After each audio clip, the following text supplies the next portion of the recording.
You're muted. You're muted. Stupid mute button. Sorry. Hello, everyone. Welcome back to the Phins Forecast. I am Anthony Pinzone, your host for this evening. Alongside me, I got Aqua Ace, a.k.a. Josh, or Josh, a.k.a. Aqua Ace, however you want to say that. And then I got Taylor below me, a.k.a. the delusional Phins fan, which some of those conversations we had today, Taylor, in our chat, you truly are living a So today's show, boys. On today's show, the draft's getting closer. Right? Mm-hmm. April 24th is just 15 days away at this point. So we're continuing our draft coverage by talking about who our favorite fits are for the Miami Dolphins in the first and second round. Now we're going to cover all the positions just in the off chance that somebody like a Cam Ward or an Ashton Genty falls to Miami at 13. We're going to talk about, what should Miami do if that were the case. And then of course, boys, but we hadn't yet gotten it. We are going to talk about the retirement of Terron Armstead. What is the state of our offensive line now that he has retired? Do we have the backup, or do we have the next man up in place?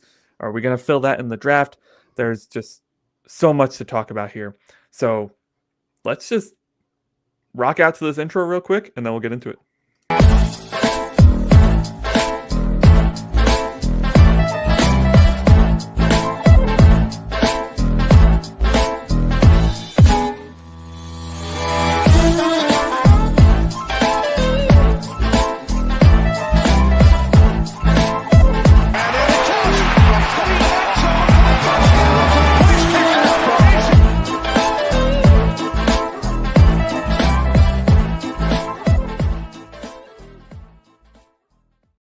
Oh boy, do I love that intro.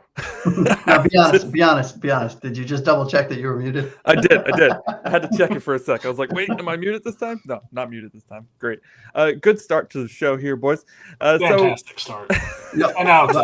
We are true professionals. How you boys doing today? Haven't seen you in a while. We good? Yes, sir.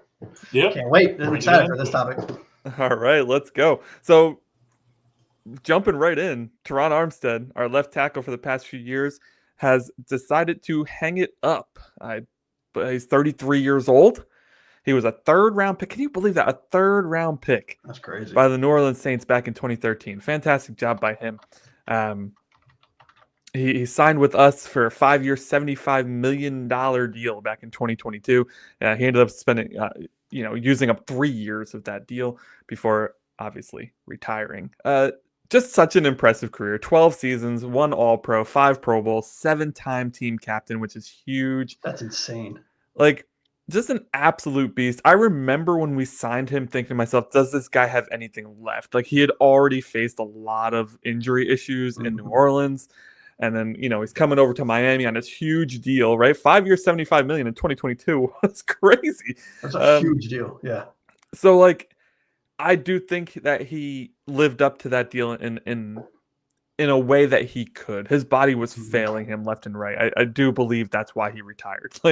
He couldn't stay on the field. I mean, and that's a bummer. I can't imagine if I worked in a profession where I relied on my body being in peak physical condition and then not being able to do it anymore. That must be rough. So we need to talk about what that means for our offensive line. This offensive line was already bad, even with Terron Armstead out there. So we have Patrick Paul. We drafted him last year in the second round.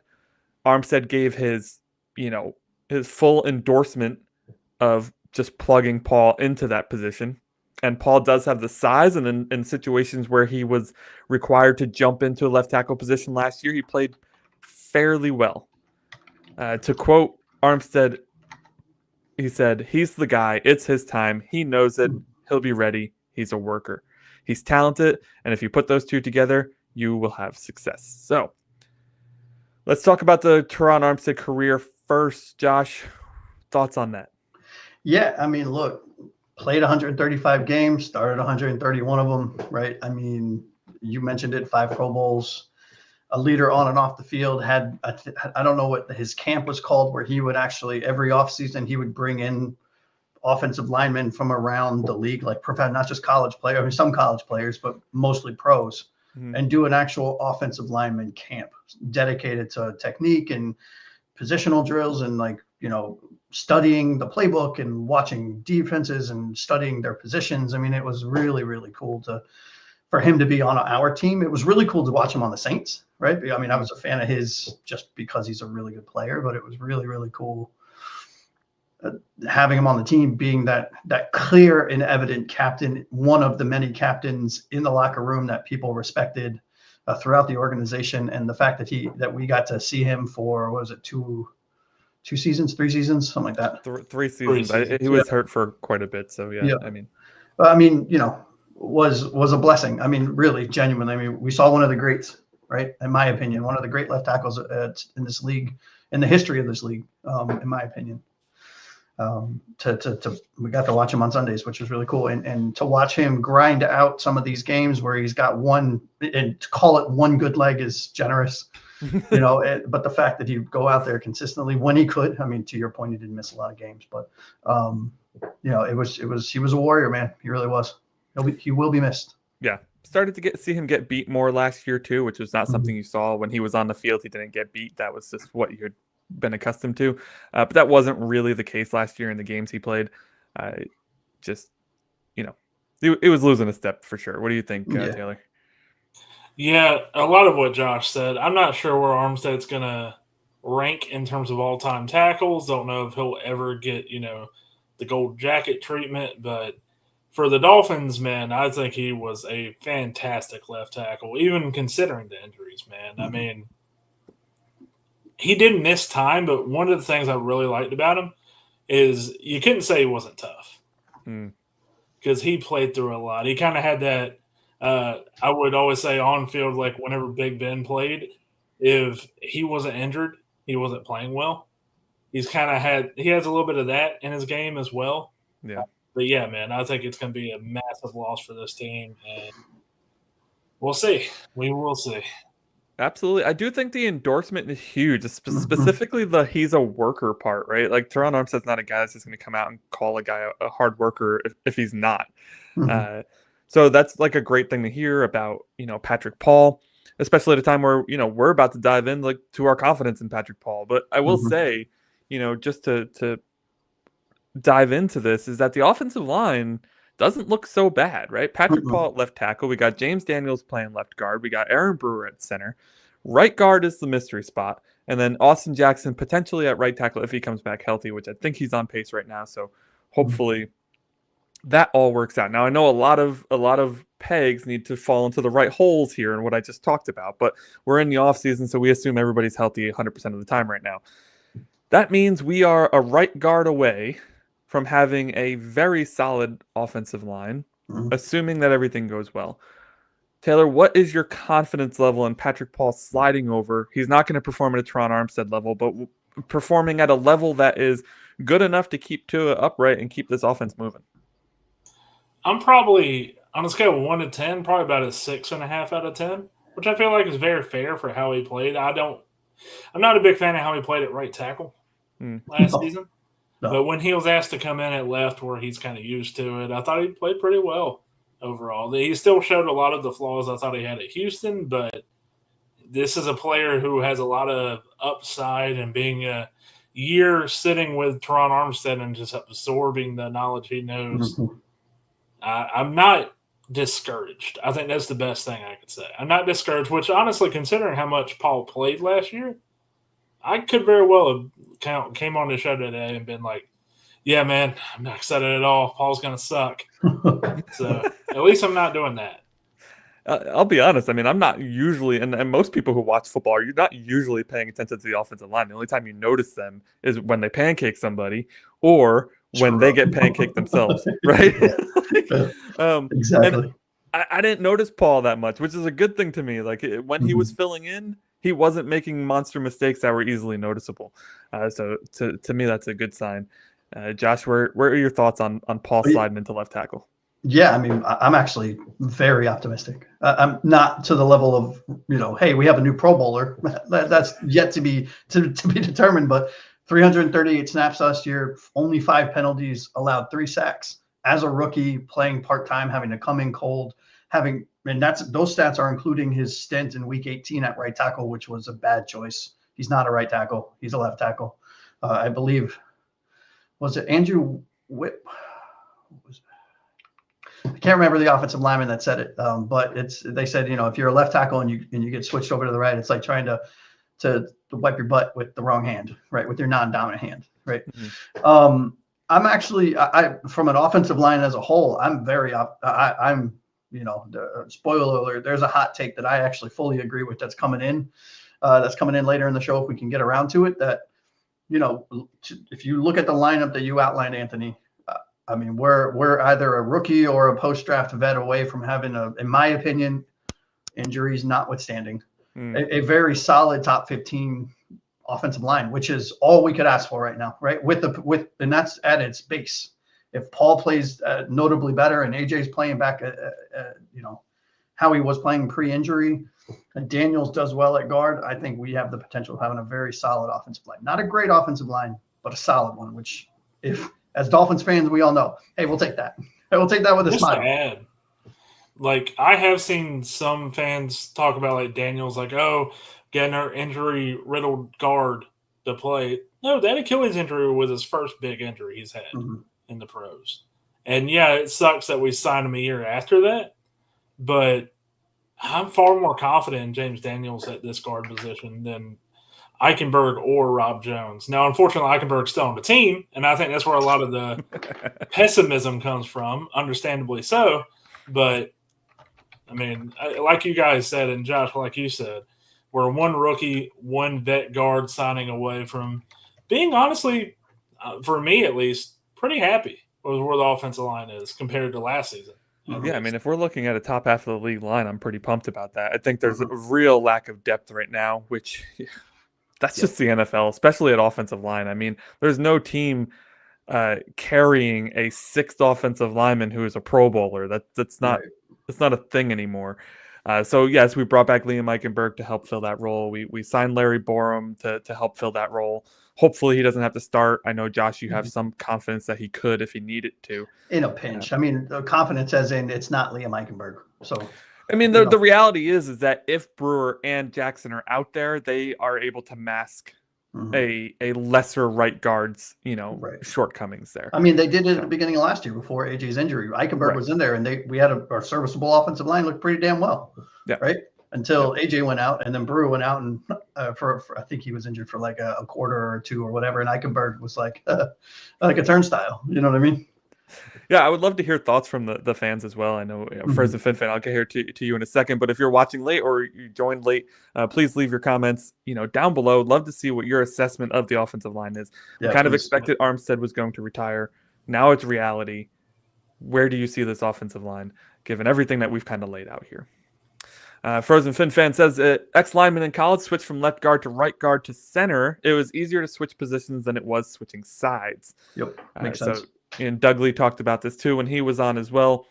Just switching sides is just a completely different rotation of the body, kick out of the leg. Like, everything about it is completely opposite. So, gives you way more appreciation for the guys who can play all three interior positions with no problem. Which there's not. Yeah.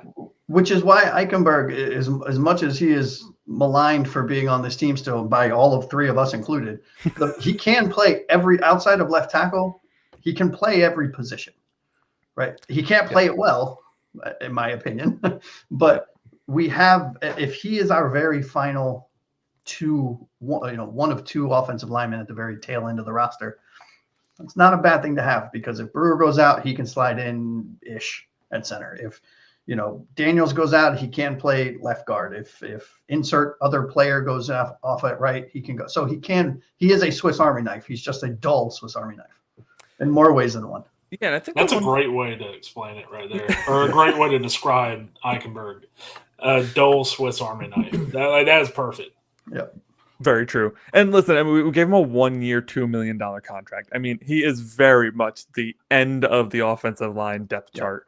Do I think he'll make the team? Absolutely. But that's because you need 9 offensive linemen or whatever you need to survive an NFL season nowadays. So But I will say it's not. I don't think his spot is guaranteed. I mean, we are a notoriously good team for pulling in undrafted free agents. Yeah, and there are plenty of really really good vets still out there. I mean, not like multi-year contract type vets, but still good 1-2 year stopgaps that we could get that, very well could, depending on how many we sign or how well we get. We get some of these undrafted free agents. Eichenberg might not be on the team.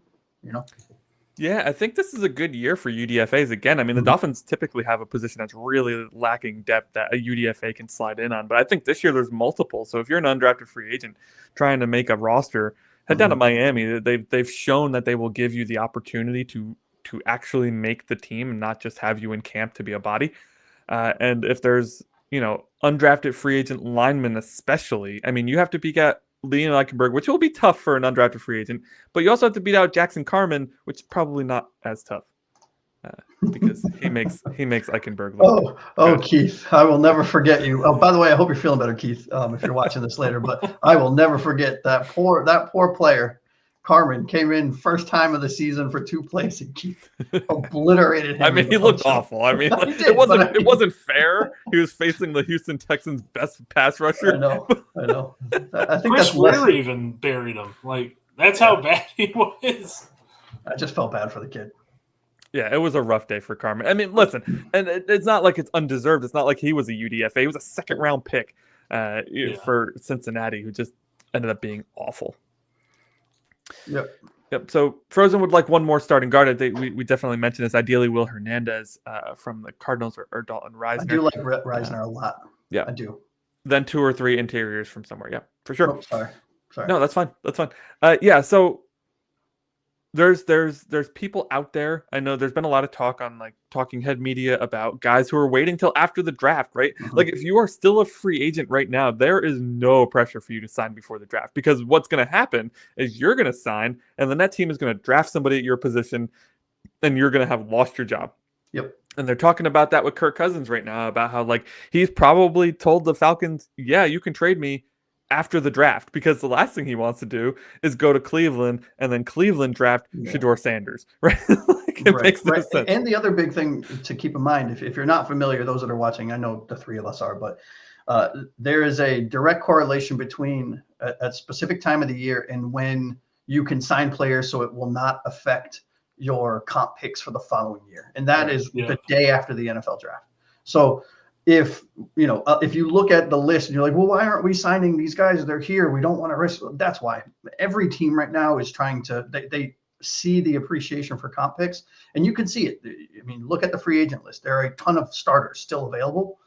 Most teams, in my opinion, at least, are probably waiting until post-draft to sign these folks so that it does not affect next year's comp picks. And also, this might segue us into our draft conversation. I think this is a draft class that, I think Daniel Jeremiah or somebody said it, like, this isn't like a stacked star power draft class, but there's starters here. Like a ton of stuff. I don't want to say a ton, but there's a lot more starters and role players that will be impact players on the team compared to previous years. Yeah, that's also why, by the way, one last thing on that is why you see so many 1-year deals, is because the equation for compensatory picks takes into account the deals that were signed. So if you lost a left tackle who got a 5-year, $75 million deal, and then you signed a left tackle for 1 year, $5 million, like that's still a huge offset, and you're likely to get a compensatory pick for that. It's not a 1-to-1 comparison. Yeah, Frozen fan says it best, because you're right. 2 weeks after the 2 weeks following the draft are going to be so much fun, because it's just going to be an absolute barrage of vet signings, undrafted free agents coming into camp, and it's really great for us content creators, I'll tell you that much. Absolutely. So let us know in the comments what you think about the offensive line, the state of the offensive line now that Armstead has retired. What do you think about Patrick Paul sliding into left tackle? We're pretty confident in him right now. Terron Armstead was confident in him, had some nice things to say about him. So let us know in the comments or on socials. We're on Facebook, Instagram, and I think that's it. Yeah, Instagram is having some minor issues right now, but yes. Yeah, Facebook or Instagram. We read every comment on YouTube too, so if you really want to reach us, comment here below. Also on Spotify. Also on Spotify. Yes. Sorry. Yeah, I don't think you can comment on Spotify though, but you can listen. Yeah, I think you can. Oh, okay. Yeah. All right. So let's get into our next segment, fellas. We are diving back into the NFL draft. So today's show is going to work a little bit like this. These are the draft experts. Where are they? I don't know which direction you are on the screen, but Josh and Taylor On your are left. absolute lunatics with the NFL draft. They both have their own custom big boards, not copy and pasta from like ESPN like I would do. So, they've watched the guys. They've written up their own assessment of all these players. So today, I am going to drill them on which players fit the Miami Dolphins the best in the first and second rounds. We're going to go every position, right? Just in case. If Cam Ward falls to 13, does he fit the Dolphins scheme? Should the Dolphins draft him? Is he better than Tua? All of those things is what we're going to talk about today. So, boys, we can't wait any longer. We need to get started. Cue the NFL draft music. Bum, bum, bum, bum, bum, bum, bum. There you go. The first 2 rounds of the NFL draft from the Miami Dolphins focus is starting now. So we are going to start with the quarterback position at number 13. Who could potentially be in consideration for the Miami Dolphins according to your guys' big boards? And is there a likely scenario where Miami would take one of these guys and say, okay, it's the end of the Tua era, time to start anew? Josh, I'm going to start with you. Yeah, absolutely. So let me give a little context. So like Anthony said, Taylor and myself, we both have our own individual big boards that we put together, that we've updated pretty much multiple times a day. And for this specific show, and because I'm a Dolphins statistical freak, I actually created an algorithm on my top 100 board to identify based on scheme fit, team need factor, and final fit score. To spit out a full list of all players on my top 100 list by position, ranked overall, ranked positionally, but also ranked by round and how good they are a fit to the Miami Dolphins. So if we're looking at the quarterback positions, for context, in rounds 1 and 2, I have 4 quarterbacks. Now, I'm not saying we should draft any of these quarterbacks, but let's say, hypothetically, we're at 13 and Cam Ward or Sanders or Jackson, or we're in the second round and Jackson Dart's there or Tyler Shuck's there. I don't think we draft any of them, but from a scheme fit, they all actually fit in various ways. And I really, I like Cam Ward. I'm getting warmer on Shedeur Sanders. I am actually getting a lot warmer on Jackson Dart than I ever thought I would. And Tyler Shuck for who I have as a second round grade, a late second round grade. I actually think is the best of that group from a Dolphin standpoint, just because I don't think any 4 of these players, if they were to come in, overthrow Tua as a starter. So if you're looking at it from a backup standpoint in that case, I think Tyler Shuck, in my opinion, would make the most sense there in round 2. But, I'm curious to see what you have to say, Taylor. So are we going just round 1 right now, or are we just doing both rounds? Both. Because that's a different. Sorry. Yeah, Okay, I think Taylor and I were of the assumption we were doing 1 round at a time, but Okay. Yeah, Sorry let's do the that. first round right now. No, all right. So for this position, let's go ahead and get out of the way. Let's talk first 2, because this quarterback, not a big deal really in the first 2 rounds, anyways. Right. I got Cam Ward, Shedeur Sanders, and Jalen Milroe in the first 2 rounds. I have first round grades on Ward and Shedeur. I have I believe it's a fringe second, early third on Milroe. I'm going to be honest with you. The only quarterback here that I think is even worth a conversation in scheme fit is Shedeur Sanders. I don't think any of these quarterbacks are really on the Dolphins' radar.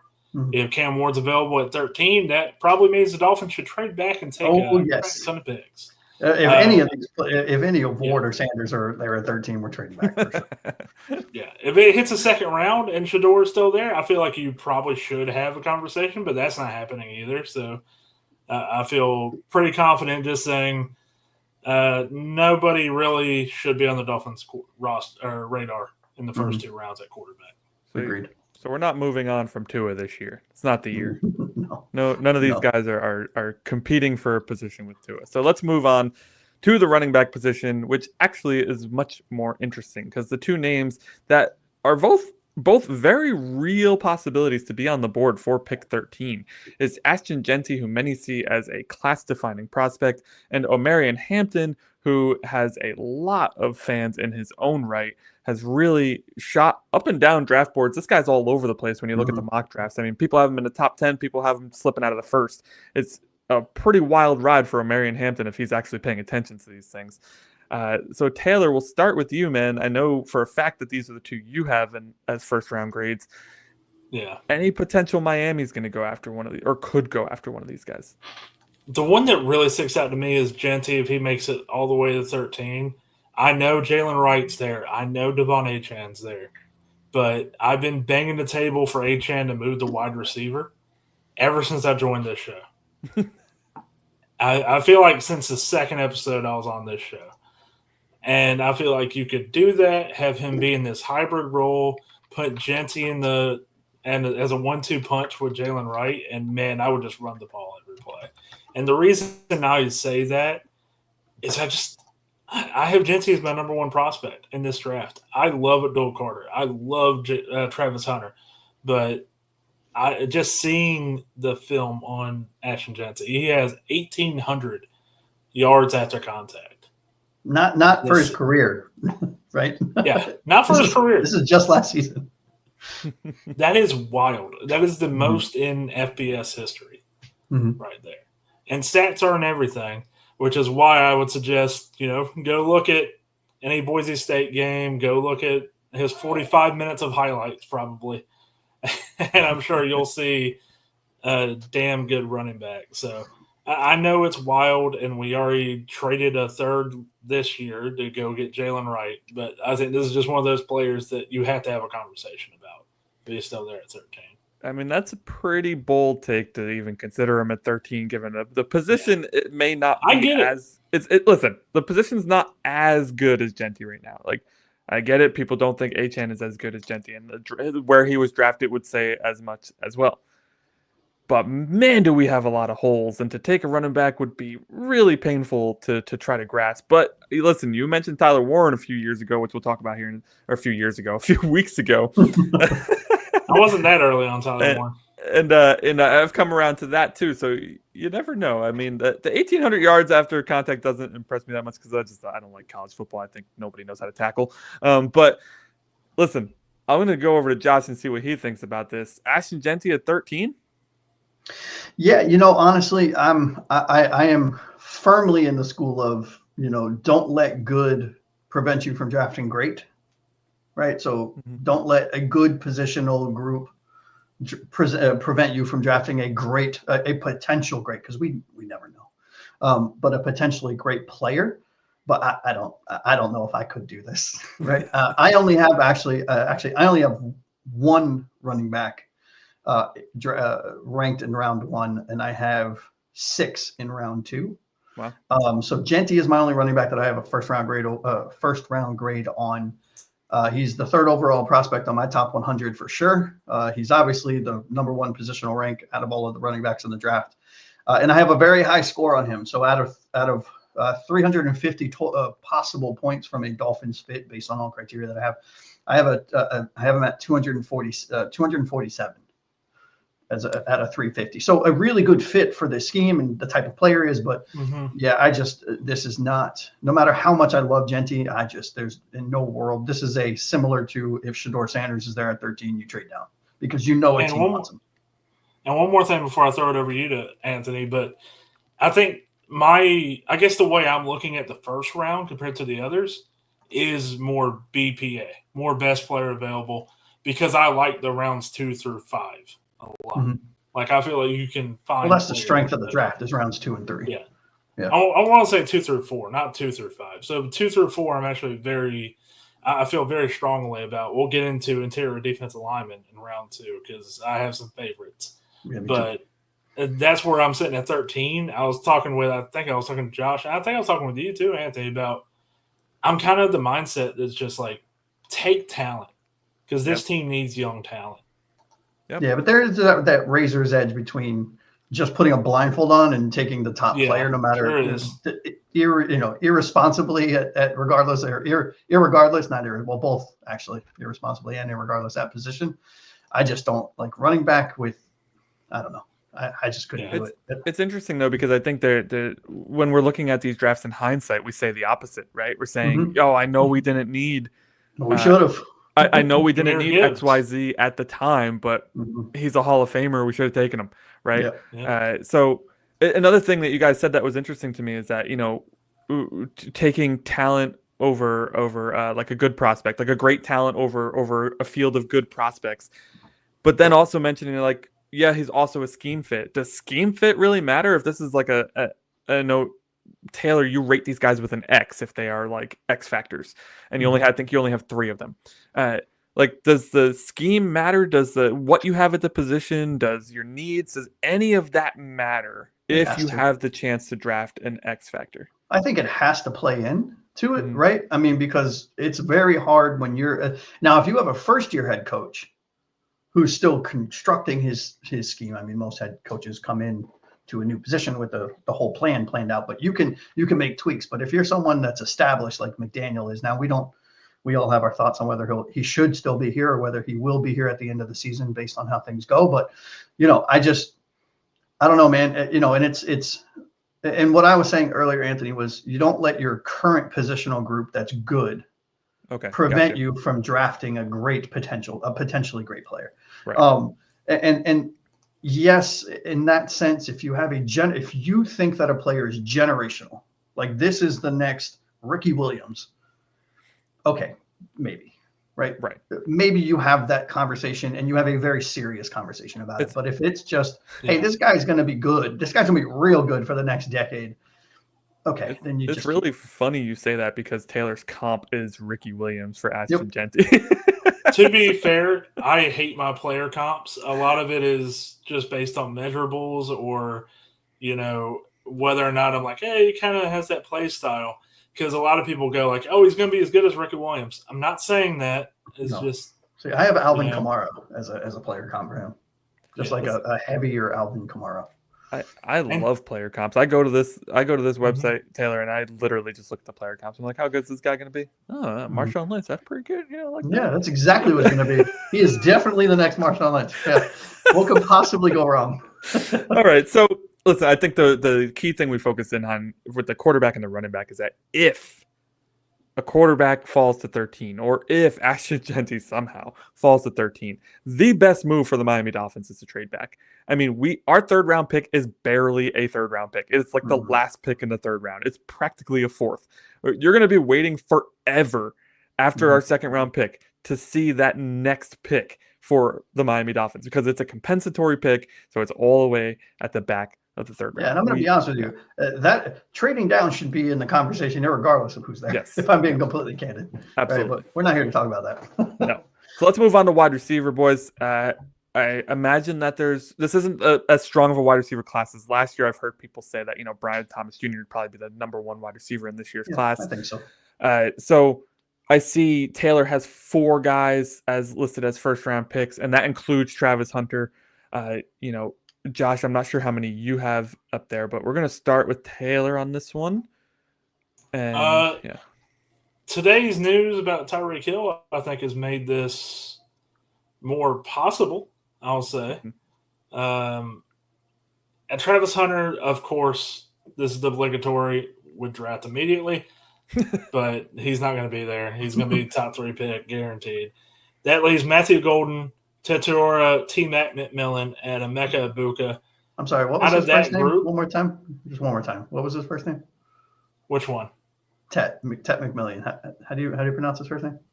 Teteora McMillan? Is that it? I don't know. I was think just it's like Teteora, but it was close. I just like hearing you say it.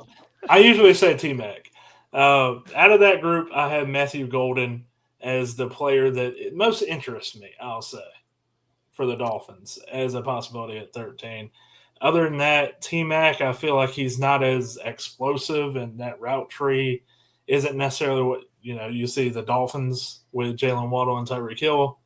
At Ibuka, I'm not sure about the value there. I love Ibuka in the 1st round, but at 13 it's wild. And also that's where I do think, positional value comes in a little bit there. Yeah. So Josh, Taylor's favorite is another sub 6 foot, sub 200-pound wide receiver, Yeah, which I no, know you've you're spoken out the about. problem. You are the problem. I'm the sir. problem. Yes, that is You fair. are the problem. So No, I can't wait to hear what your thoughts are. Well, on my this. first thought is, Anthony, is if Taylor was in my front office, he'd be fired immediately. No, I'm kidding. You are no longer the scout. You can go scout offensive lineman, buddy. No, but all joking aside, so I have in the first 2 rounds. I know we're only talking about round 1. I have 7 wide receivers in the first 2 rounds. Out of those 7, I have 2, in my opinion, definitive first round wide receivers, and 1 that is a fringe first round. Most likely a second round player, but I could see a team, unfortunately, like Kansas City or the Bills, taking somebody in this type. So my number 1 overall wide receiver prospect in this year's draft is Ted McMillan. I'm a huge fan of him. I have his player comp as AJ Green. Big, completely different than what we have. He is the lifted truck with mudding tires to our a group of Ferraris, right? He's to Anthony's not Anthony Taylor. It's so weird not seeing your name, man. To Taylor's point, he's not the fastest guy, right? And we like speed, and that is what Miami's offense is. It's all about speed, but we need diversity, and I've said it on the show a jillion times. We need diversity. We have enough fast guys. I want the guy that's going to run a little bit slower, but that's going to jump 5 times higher, right? And that to me is Ted McMillan. I think he's the highest rated from a fit score standpoint based on all of my nerdy math. And the other wide receiver is the clear number 1, or a round 1 wide receiver is Matthew Golden. I think he's a stud. His player comp I have is Tyler Lockett, with crisper routes. Which, if you know Tyler Lockett in his prime, that's saying a lot. I have Ted McMillan. Jesus. That's his new nickname right there. Yeah, McMillian. He's about to be a McMillionaire. I have him as the 12th overall prospect in my top 100. I have Matthew Golden as number 25 out of 100. And in my fringe round 1, I will talk more about him when we get to the round 2 segment, is Ibuka. I'm a big fan of him out of Ohio State. I have his player comp as Amon-Ra St. Brown. Same as Taylor. Yeah. I've heard Tech compared to Drake London and AJ Green both a lot on various different shows. Yeah. So it's crazy that it's one of those guys who didn't benefit from another year in college, although I think he had to, right? He did his junior year in college. His sophomore year was way better. Everybody was talking about Ted McMillan in 2023. 2024, they were saying he could be a number 1 overall. Yes. Yep. I remember last year them talking about the wide receiver class and being like, Ted McMillan next year is going to be the top.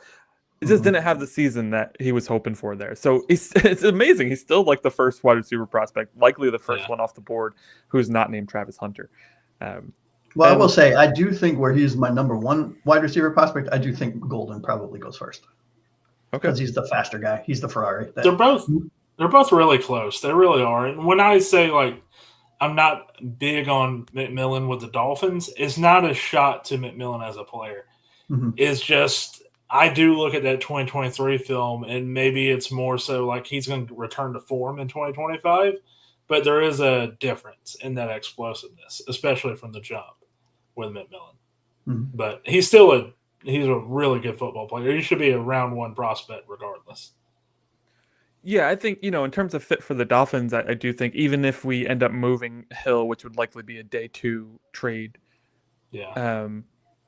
I don't know about spending a first-round pick on a wide receiver. I do think the position group is pretty good even without Hill. We have Jalen Waddle. We signed Nick Westbrook-Akine to a pretty cheap deal. Malik Washington was coming into his own at the end of last year. And then we have, the ever-evolving duo of D. Eskridge and Eric Ezukanma. And then Taj Washington, who we didn't get to see last year, but he was a very, very late round pick. So yeah, I will say I could see this is not a position in round 1 for sure, irregardless of if we trade Hill or not, in my opinion. Yeah. Even if someone like Ted McMillan is there, I think we have bigger needs, right? And there are better players at those positions of need. But if we say, for example, we somehow miraculously trade Hill, to your point, unless we strike gold, we're not getting a first. However, in the second, maybe in the third, definitely, right? If Hill's gone. Yeah, I mean, and to that point, I mean, I know we're not talking Tyreek Hill trade on this episode, but I guess we can go into it a little bit. If we can get a third for him, that's huge for us, especially if it's an early third, which a team like the Browns may be willing to do, Denver. depending on how their draft lands. Yep, and Denver is another team that I'm looking at. They really like their young quarterback. They have a young quarterback on a rookie contract. They can spend the money at other positions. They need wide receiver help. That makes a lot of sense to me too. They are a little bit later later back to in the y'all's round. credit. Yeah, that's where I think you really look at wide receivers in that round 2 to 3, and then spend it there instead of, as much as I like a Matthew Golden or a Ted McMillan, You go get a Jack Betch in round 2, right? Yeah. Or somebody else that I will talk about in round 2 who I'm ecstatic to get into. Let's talk tight end, boys. So Tyler Warren has been mentioned on the show countless times. We've done 2 NFL mock drafts now where we drafted every team, and we talked Colston Loveland as well. I believe those are the 2 potential first-round picks at the tight end position. The interesting conversation here, because I don't believe there's a chance we take Colston Loveland at 13, but I do think there's a very real chance that they could be enamored with Tyler Warren if he were to fall. I think that's where the conversation begins, Josh.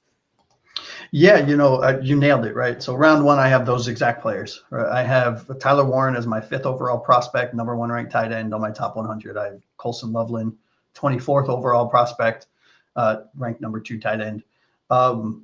If Tyler Warren's there are some, let's shut the doors, turn the phones off, and we're having some serious conversations. Yes. This guy, I have player comped. This guy is in Tyler Warren. I have player comped as Dallas Clark. Loveland, I have player comped stylistically to Hunter Henry, but a slightly better athlete in my opinion. But yeah, I mean, I don't think Loveland is a real great fit for Miami. I mean, and I don't think he's going to be gone. We're not drafting him in the first, so that good for him. I think he goes to someone like Taylor. Who do we draft him to all the time? The Chargers. Thank you. Yeah. It's like a perfect fit, right? It's getting boring. But if Tyler Warren's there from Penn State, just for those that aren't familiar, go watch his film. If you haven't seen this man play, go watch his film. That is this is not in the same conversation as like, well, let's take Genty if he's there, right? This is not necessarily a position of view. We have historically from a Miami Dolphins history standpoint, we have a historically good tight end on the roster. However, I think Tyler Warren opens up quite a lot of fun options for this team based on the scheme that we run. He's kind of that do-it-all type tight end. He's big, he's fast, he can catch, he can block, he's smart. So I would not hate it. It wouldn't be my first choice of player.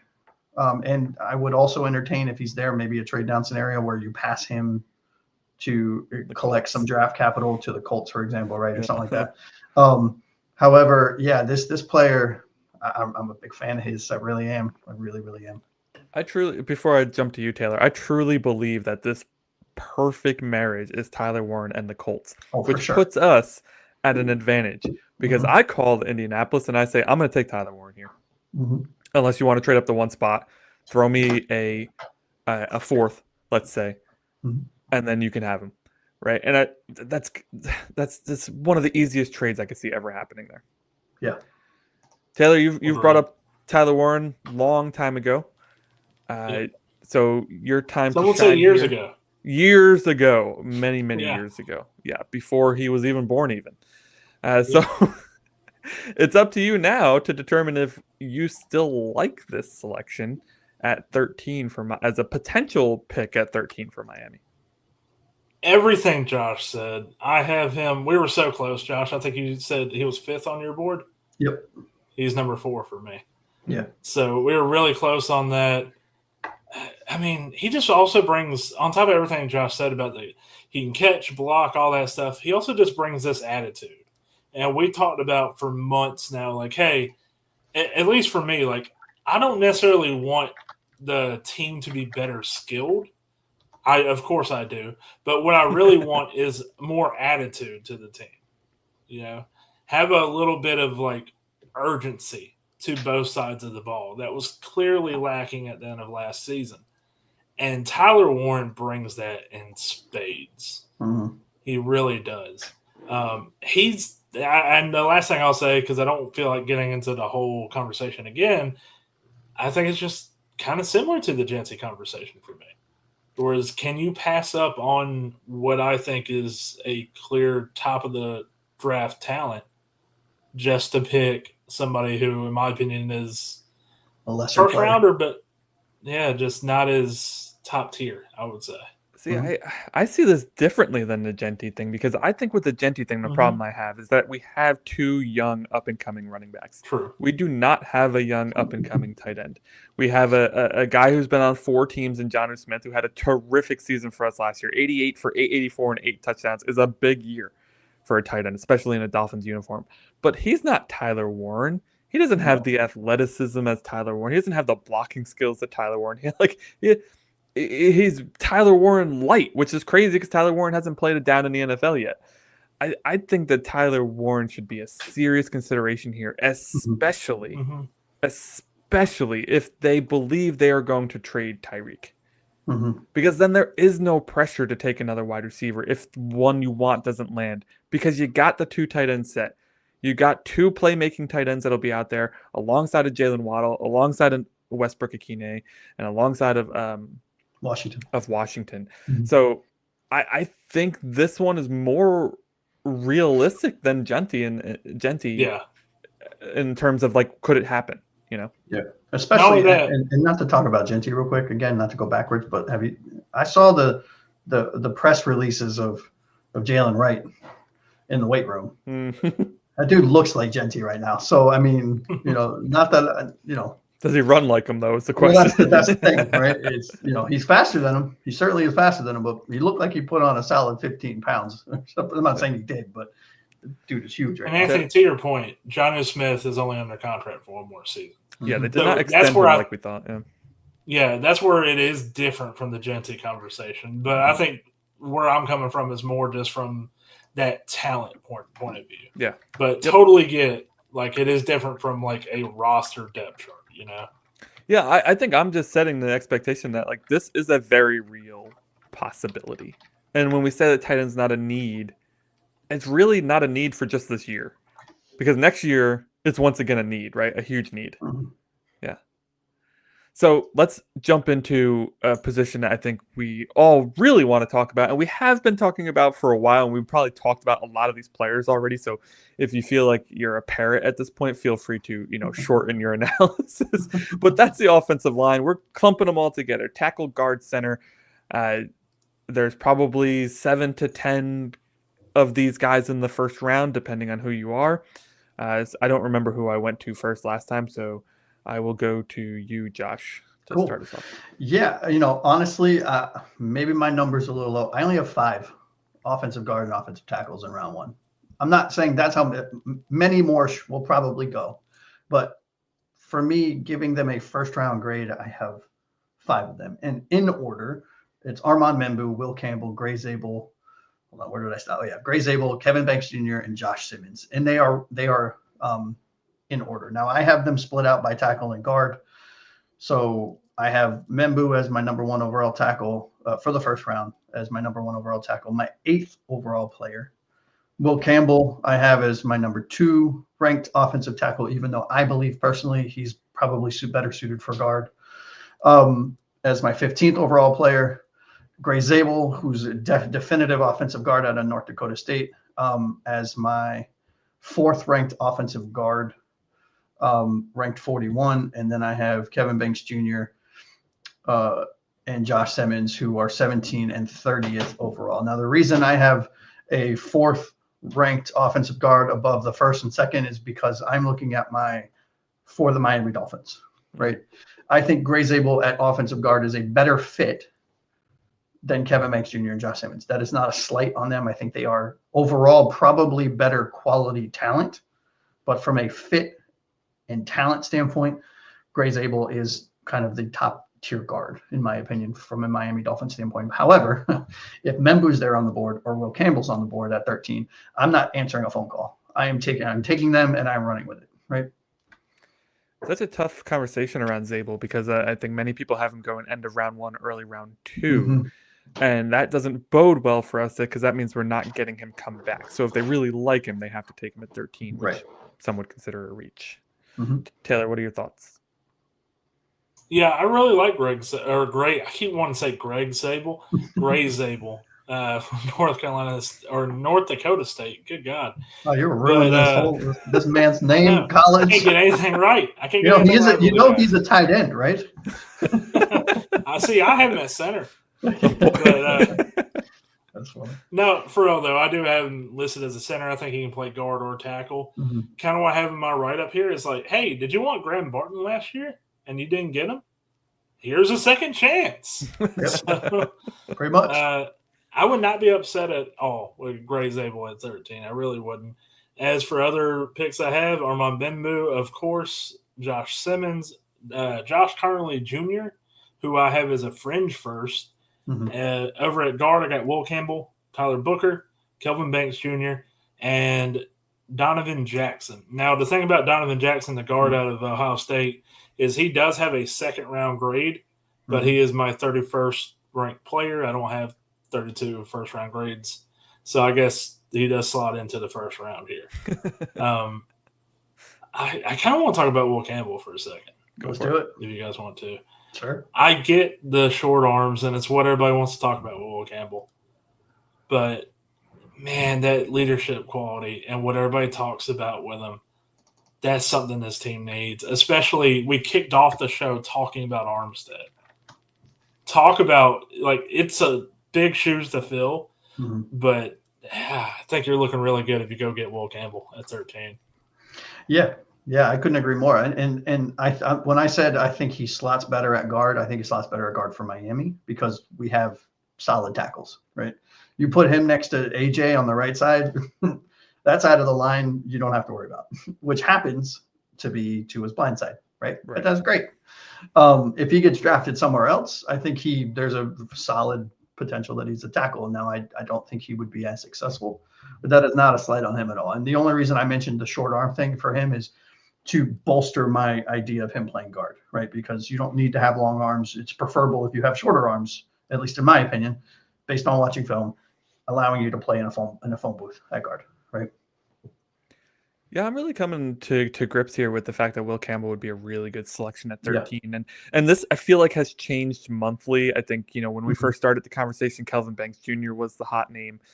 For a while, they were really on Membu, which I think we all still really like Membu. For sure. But it's looking less and less likely like he falls to 13, And now, like, we're sitting, which I don't believe Will Campbell falls to 13 either, but now we're starting to see mocks where he potentially falls to 13. So it's like, it's just our crush of the offensive line keeps on changing. I mean, just to keep with the tradition here, my player comps for Membu are Zach Tom and Patrick Paul, but much better versions, right?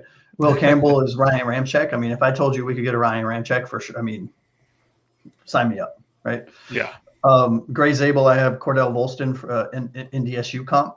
Elijah Vera Tucker is my comp for Kevin Banks Jr. Christian Darasaw is my comp for Josh Simmons. And those are my round one guys.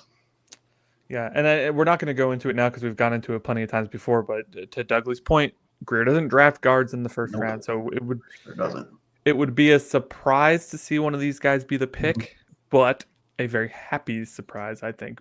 Most of us, we're doing a live show for the NFL draft on the 24th, round day 1 and day 2. So make sure you come and join us. Yeah, if you want to see a meltdown, join us live and watch Will Campbell be on the board and us pass him. Keith might have an aneurysm. He's just going to need to be excused from the show permanently at that point. I think, or see jubilation if the Dolphins actually do draft one of these guys that we've been talking about ad nauseum for 3 months. You never know. Never know. All right, boys, moving over to the defense here. The edge rusher, not a high on the list of needs, but certainly a need given that 2 of our edge rushers are preeminently hurt all the time. Bradley Chubb had to kind of rework his deal in order for the Dolphins to keep him. That tells me he was on the chopping block. Yes, and Jalen Phillips, such an amazing talent. His body hates him. Yes, so we have Chop Robinson right now as our lone pass rusher. what do we do here? Are there any first round guys? I know that we've talked in the past about the first round edge rushers this year being very, very risky because they all have that thing wrong with them that could be seen as a major red flag. And Taylor, we'll start with you. Well, first off, I just want to talk about the thing you mentioned about Keith might have to be excused if we don't draft offensive lineman in the first round. If we do, he still might have to be excused. We'll be back in about 15 for a whole minutes. different reason. Yeah, Not having for to a go whole change his different underwear. reason. So, talking about the edge rushers, I feel like this is a conversation that's a little interesting when you get to somebody like Jalen Walker. Mhm. But I have Abdul Carter, Jalen Walker, Shamar Stewart, Nick Scorton, and Donovan Izaraku. And Donovan Izaraku, I do have a second-round grade on. He was my 32nd ranked player, same reason as Donovan Jackson being Wait, you don't have included Mikael here. Williams in round 1? I do not. That I is think he is bananas. 30. I think he's like 36 or 37 overall for me. He I has him respect it, behind but- somebody named JT Tumalolo. Yeah, that from guy. Ohio State. That's I get it right? Jalen Did I- Walker. Yeah. You got close. You got close. Go ahead, Taylor. I'm sorry. No, Jalen Walker from Georgia, I think he is a hybrid player that fits, multiple roles for the Dolphins. That depth edge and also depth linebacker, that would be an interesting name at 13, but that's probably about it. Maybe Scorton, if you really want to put him as like this edge interior defensive lineman option, because he's played at 280, I think, in college. One thing I've noticed here, Taylor, and I don't have Josh's rankings in front of me because his board was overwhelming, if I'm being honest. One thing I've noticed is that a lot of the other mock drafters I see out there are much higher on Jalen Walker and Donovan Izaraku than you are. I know you have Jalen Walker as second, but even when we do our mock drafts, we have him falling outside of like the top 15, which I don't really see a lot of. What do you attest that to? I think it's just because people don't really know where to put him. I have him as my number 10 overall player. Okay. So I'm pretty high on him overall, but I get why people would be lower on him at edge or lower on him at linebacker because also he has very bad measurables. If we draft Jalen Walker, it's going to be Chop Robinson all over again.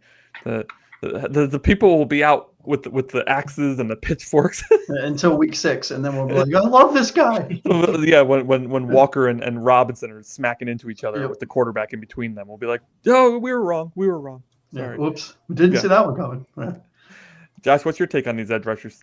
Yeah, so I have 5 in round 1, right? And I have Abdul Carter, who I think if he's there at 13, if he's there at 13, crazy. 12 other teams were smoking crack, and you take them and you say thank you, and you send everyone a fruit basket, right? With only honeydew in it, though. Right, only honeydew and kiwi. Hopefully, they're not allergic to either of those. Abdul Carter is in my opinion, a generational type edge rusher. I mean, he's that good. I have him comped as Micah Parsons. He's that good. I have okay, this is a little tricky because positional ranked, not accounting for all of my Miami math. I have Jalen Walker as my number 2, Mikael Williams as my number 3, Shamar Stewart as my number 4. Do I have Mike Green in there? Yes, I do. Shamar Stewart as my number 4 and Mike Green as my number 5, all in the first round. From a Miami Dolphins standpoint, I just have 2 of those players switched. I have Abdul Carter as the clear number one overall player, number 2 best player for Miami. I have Mikael Williams as the second player. I have Jalen Walker, Shamar Stewart, and Mike Green. Battle of the Georgia edge rushers there in Josh's rankings. And Mikael Williams, I have a Gregory Rousseau player comp. Jalen Walker, I have a Nolan Smith player comp. Shamar Stewart, Dietrich Wise Jr., which is not great for him. And Mike Green, I have Alex Highsmith. Okay. Sweet. So edge rusher looking like, I think it's very possible Jalen Walker is there. I think it's very possible Mikael Williams is there. I've seen a lot of red flags around Shamar Stewart. I haven't even heard much of anything about Nick Scorton going in round 1. I haven't seen any mocks with that yet. I could see it, though. I really could. That's the thing with the edge rushers, and we're going to talk about defensive linemen in a second. If you match these 2 groups in the same grouping, there's probably 15 of them that could go in the first round. But there's also 15 of them that could go in the second round. Right. There's also prospect fatigue as well. You look at somebody like Nick Scorton, who for months have been like, first round pick, he's going to get – I heard a lot of like, oh, Saints will get him because there's a lot of comparisons between him and Cam Jordan. And now you hear a lot of talk of like, oh, is he even a first round pick? Is he going to be a second? He's the middle of the second round pick, yeah. And same with I just walked away. The guy from Tennessee, what's his name? James Pierce. Yeah, James Pierce. At the beginning of draft season, he was like a top 15 player, and across all mocks, like we were going to be excited if he was there at 13 kind of player. Now he's like, is he even a second round pick? It's crazy to me.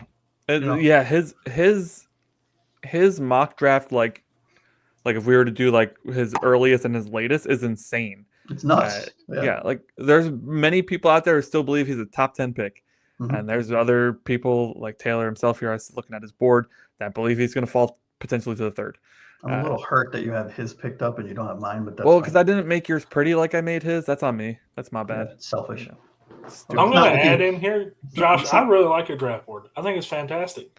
Oh, I didn't say it wasn't fantastic. It's just to read it quickly and host Anthony, the show, impossible. Anthony, excuse me, he's giving me a compliment. Can you please shush over there? No, I'm kidding. No, I'm not going. You know what? I was going to go to you. It is interesting though, because Mikael Williams being number 2, I understand why. Because I do think you can kind of put him in that edge rusher on the line, be a run stuffer, which is something we need.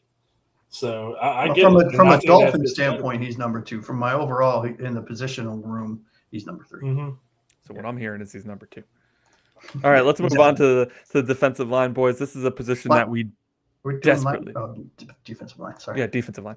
This is a position that we desperately need, right? We have Zach Sealer and Benito Jones. Those are the only 2 people on our roster that play defensive line in this scheme. That's terrifying. Not good. Not good. That's not good, folks. Not good. Calais Campbell went and signed with Arizona. We haven't talked about that yet. So, spoiler alert, if you were hoping Calais may come back for another year instead of retiring, he did. Just not from Miami. But I got to say, I am really happy for him. Yeah. I think he's going because that's where he was drafted, right? I believe he was drafted. I think he wanted to end where he was drafted. Yes. I love that.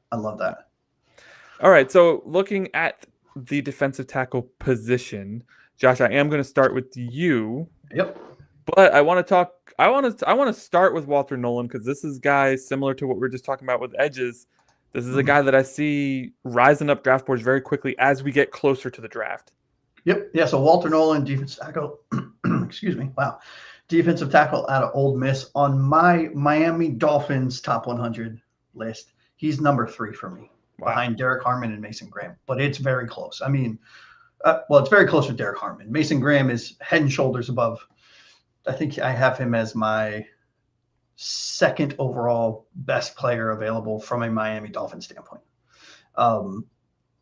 Walter Nolan, my player comp is Milton Williams. I mean, he is massive. He brings that kind of 3-tech, 1-tech versatility, traits to the field. I mean, I have him as my 26th overall player, number 3 in defensive rankings or defensive tackle position room rankings. And dude's a stud. And I understand why he's rushing up the boards, right? I mean, I think I saw him as early as middle of round 1, as recently as the other day.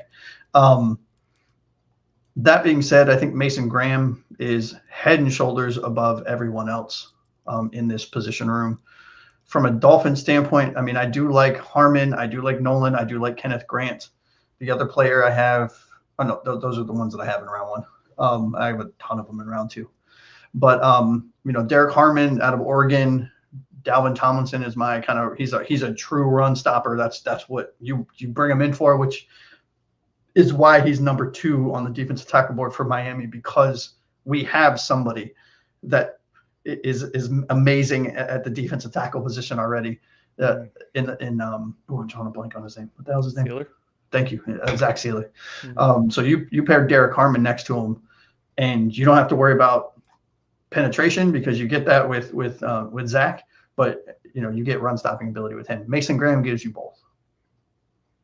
So you got Mason Graham, Kenneth Grant, Derek Harmon. Is Walter Nolan in your first round? I know he's in your. He is. Okay, so I know he's Yeah. high on your Dolphins specific board, but He is. he's in your first. He's okay. my 26th. So Walter Nolan's my 26th overall prospect. He's definitely a solid round one for me. Behind Perfect. Graham and Harmon, right below Harmon. Seriously, like percentage points above Kenneth Graham. Okay.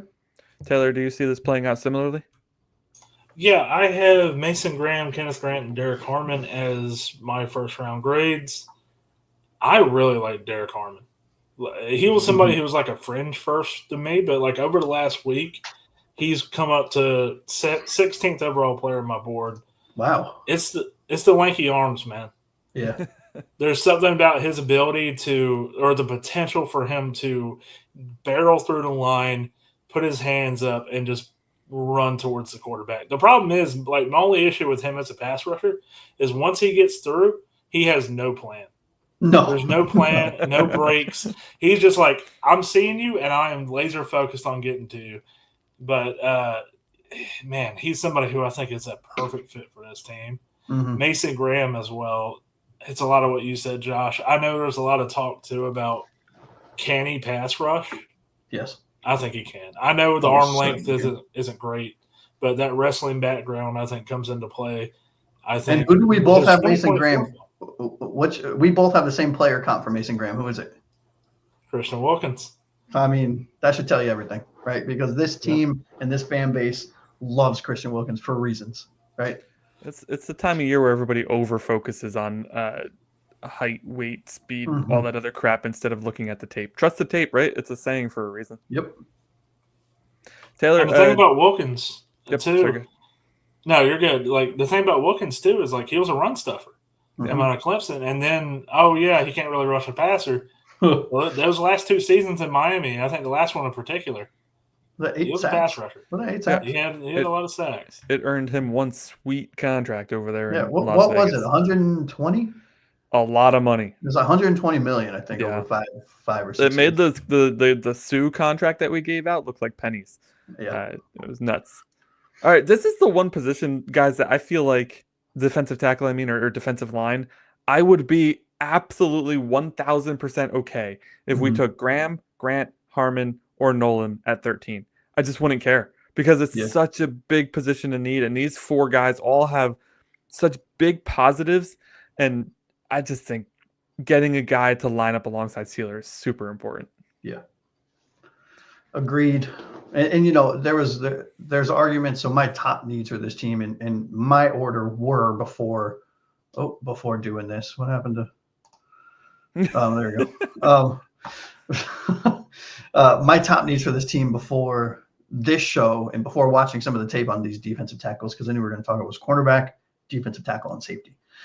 There's a defensive tackle might have just taken over. Yeah, Taylor's just gonna walk away for a sec here.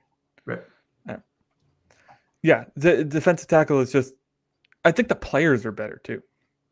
I just really love the players at the defensive tackle position. Yeah, and that's why also because of that, right? I mean, in the first two rounds, right? I know we'll get to round two hopefully in a little bit.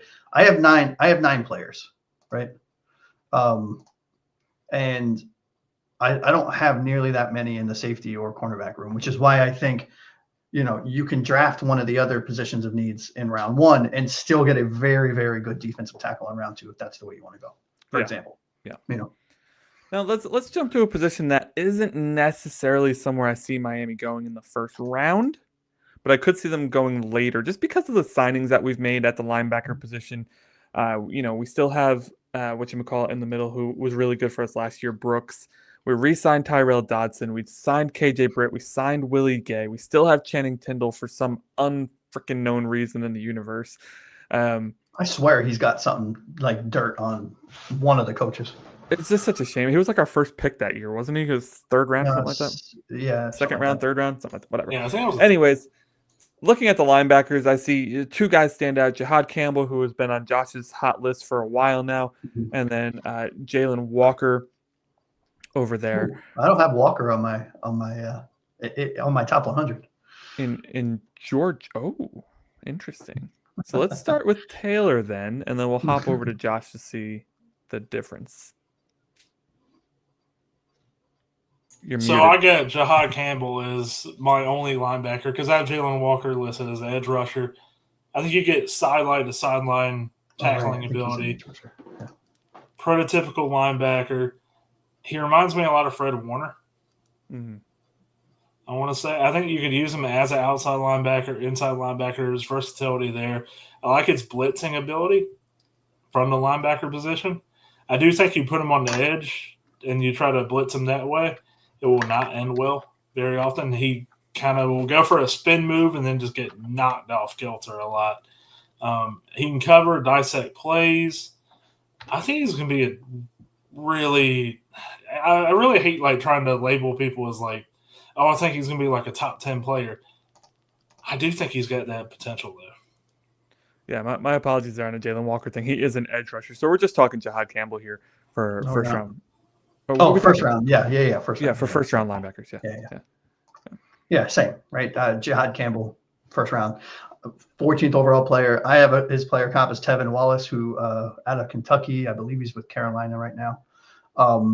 I have him actually as he can play outside linebacker, but I think he'd be an amazing inside linebacker, right? I mean, he brings everything. He brings pass rush, he brings speed, he brings height, he brings that dog mentality, aggression. If he was our pick, I know it's not a crazy position of need. We have much more serious positions of needs, but this is one along the lines of the tight Jesus, I'm forgetting everyone's name today. Who's the tight end we all love? Tyler Warren. Thank you. He is in that Tyler Warren type conversations. We don't really need him, but if you bring him, you basically are getting a linebacker / edge rusher that can do everything, right? Yeah, I think to Taylor's point here, not wanting to label guys top 10, I think there's just a few guys who are difficult because like linebacker is the redheaded stepchild of the defense nowadays. The teams aren't really spending highly on a linebacker, which I disagree with. I love linebackers. I think you guys are in the same place as me. But I think that holds true for a bunch of the guys. With Tyler Warren, we've seen in almost every mock draft that we've personally done, he falls to 13, right? Just because tight end's not this huge position of need for a lot of teams. And I think there's going to be a few guys that we see like that who just are top 10 talents, but they fall because it's a position that teams are like, yeah. All right. Corner is a huge need for Miami. Currently, we are looking at Jalen Ramsey on one side and take your pick between Storm Duck and Ethan Bonner. And who else do we have? Cam Smith and Isaiah Johnson. Smith. And what's that? Legendary Dolphin, Cam Smith. Legendary Dolphin Cam Smith and the newly signed Artie Burns, who probably won't make the team. So to say corner is a position of need is like saying defensive line is a position of need. Duh. So I'm saying we need water to live. Like no. Right. So Josh, why don't you kick us off here? How many guys you got in the first round, and which ones do you think fit us the best? Yeah, so I have 3 cornerbacks with first round grades. I have 2 others with fringe first round grades, but I'm just going to talk about the surefire first round grade players here. I have 3 of them. Travis Hunter, who I know is a cornerback / wide receiver. A lot of people, delusional Fin fans, has him. Taylor likes him as a wide receiver more so than a cornerback based on conversations. I could be wrong. So if I am, please correct me. But I have him as a better cornerback prospect than a wide receiver prospect. I have him as my number 2 overall player in the entire draft, or rather on my top 100. I have his player comp as Champ Bailey. He's got an insanely high, from a Dolphin standpoint, he's in my opinion, the best fit at cornerback for us. If he happens to be there at 13, I don't even know you would get a crap load of phone calls and you just hang up on all of them, right? And you take the player. The other 2 that I have are Jade Barron, who he is on my man crush list. He is my guy in this draft. And Will Johnson. There are quite a lot of folks, some who shall not be named, but whose names rhyme with Mailer, right? Who think Jade Barron's more of a slot player than an outside corner. I disagree. He can play both. Well, that is not how you address this. Whoa, he was talking about Mailer, not Taylor. Why are you getting so defensive? Yeah, whoa. That's fair. It could be anybody. Yeah, it could be anyone, but it's you. So Travis Hunter, in the order from a round 1 Dolphins fit standpoint, it's Travis Hunter, Jade Barron, and Will Johnson. Now, Will Johnson and Jade Barron have an 8 a 0.8 point difference on my Dolphins fit scheme score thingy. I don't know what the hell to call it anymore, but any one of these three players are there at 13. This is the only thing that would deter you from taking either an offensive lineman or a defensive tackle. All right. Yeah. So I think, corner, huge need. And these names are names I've heard for a while now. I don't think there's any chance Travis Hunter gets there, but varying mocks show Will Johnson falling to us. I will say this. If we can somehow finagle a bong video. Perhaps, I don't think that would deter anybody these days. That's fair. You know what? That's fair. It's way later now. Yeah, that's fair. So I think we're looking at potentially Will Johnson, potentially Jahdae Barron, potentially both of them off the board, which would be a nightmare scenario for us. Yeah, it sure would be. Josh, you just went. Thank you very much. Yeah, no Taylor rhymes with mailer, apparently. That's the best Josh could do here. Hey, it's 8:30, man. I've had a long day. You see things a little differently. This isn't water. Taylor, how do you see this playing out for the cornerback position? An interesting team to talk about with the corner positions, the Raiders, by the way. Pick at 6, and of course I'm thinking Travis Hunter's already off the board by now. And I could really see him getting either Will Johnson or Barron. And I think that leaves whoever isn't picked there and Siobhan Revel out of Eastern Carolina. I'm actually fine with any of those three. Mm-hmm. I came away unimpressed with Will Johnson's 2024 film. Mm-hmm. His Fresno State game in particular was not good. It was atrocious. Yeah, it wasn't great. But there's something about Siobhan Revel from Eastern Carolina that I just really love. Yeah, I have him my number 4 on him, though. Where do you have him? In round 1? You have a round 1 grade on? Number 14. Whoa. Are you serious? Yes. I really like what I saw from Revel, man. I know he has a torn ACL coming off. Yeah, I was about to say, even with his injury history. But this is a guy, he worked at an Amazon warehouse while at a JUCO college. He fought his way to ESU, both on the field and in the classroom. He was a reserve in 2022, played for 9 games and an ACL tear in 2024. But, man, I have here just the film in 2023 and that freakish athleticism. It's just it projects to me like a Jalen Ramsey type player. Yeah, who's your comp for Rebel? Is it Ramsey? It's Ramsey. I have Rasul Douglas. Hey, man. Douglas is pretty good in his. No, that's not a knock. That's what I'm saying. Yeah, prime Rasul Douglas. That's a good player. Right? The Siobhan Revel story is very interesting, but Taylor is the only one I see banging the table for him. So it's crazy, though, because we always see surprises in the first round, and now we won't be surprised if we see Siobhan Revel. No, but I will say this. If Revel's there in round 2, irregardless of who we take in round 1, outside of a cornerback, obviously, you run to the podium. Just double up on corner. Eagles did it last year. It worked out quite fine for them. Yeah, it worked out fantastic for them. I mean, that's a fair point, right? Who needs a defensive tackle or safety when you have 15 cornerbacks? Talent. When you have talent. I am curious because this is a serious position of need. So who are your top, in order, your top cornerbacks? You're muted. Travis Hunter, I guess, would count. So Travis Hunter 1, Siobhan Revel 2, Jahdae Barron 3, and then Will Johnson 4. You have Revel over Barron and Johnson. I did not know that. Okay. And who are your player comps for all of them? Just out of curiosity. I love player comps, if you couldn't tell. I love talking about them. Jahdae Barron, I get Kool-Aid McKinstry, and for Will Johnson, I have Derek Stingley Jr. Now, the thing about Johnson and that comp of Stingley Jr., I wasn't a big fan of Stingley Jr. coming out of college. I really didn't like his tape at LSU. And I was really wrong about him. So there's a good chance I'm really wrong about Will Johnson too. And I still have him as a first-round grade, but it's interesting that that's the comp I came up with. Yeah, so my comps for the other 3. So Hunter, Barron, and Johnson. Hunter, I have Champ Bailey. Jahdae Barron, I have Xavier Howard, which we're all very, very familiar with. And Will Johnson, I have Patrick Surtain II, which would be amazing. Yes, it would.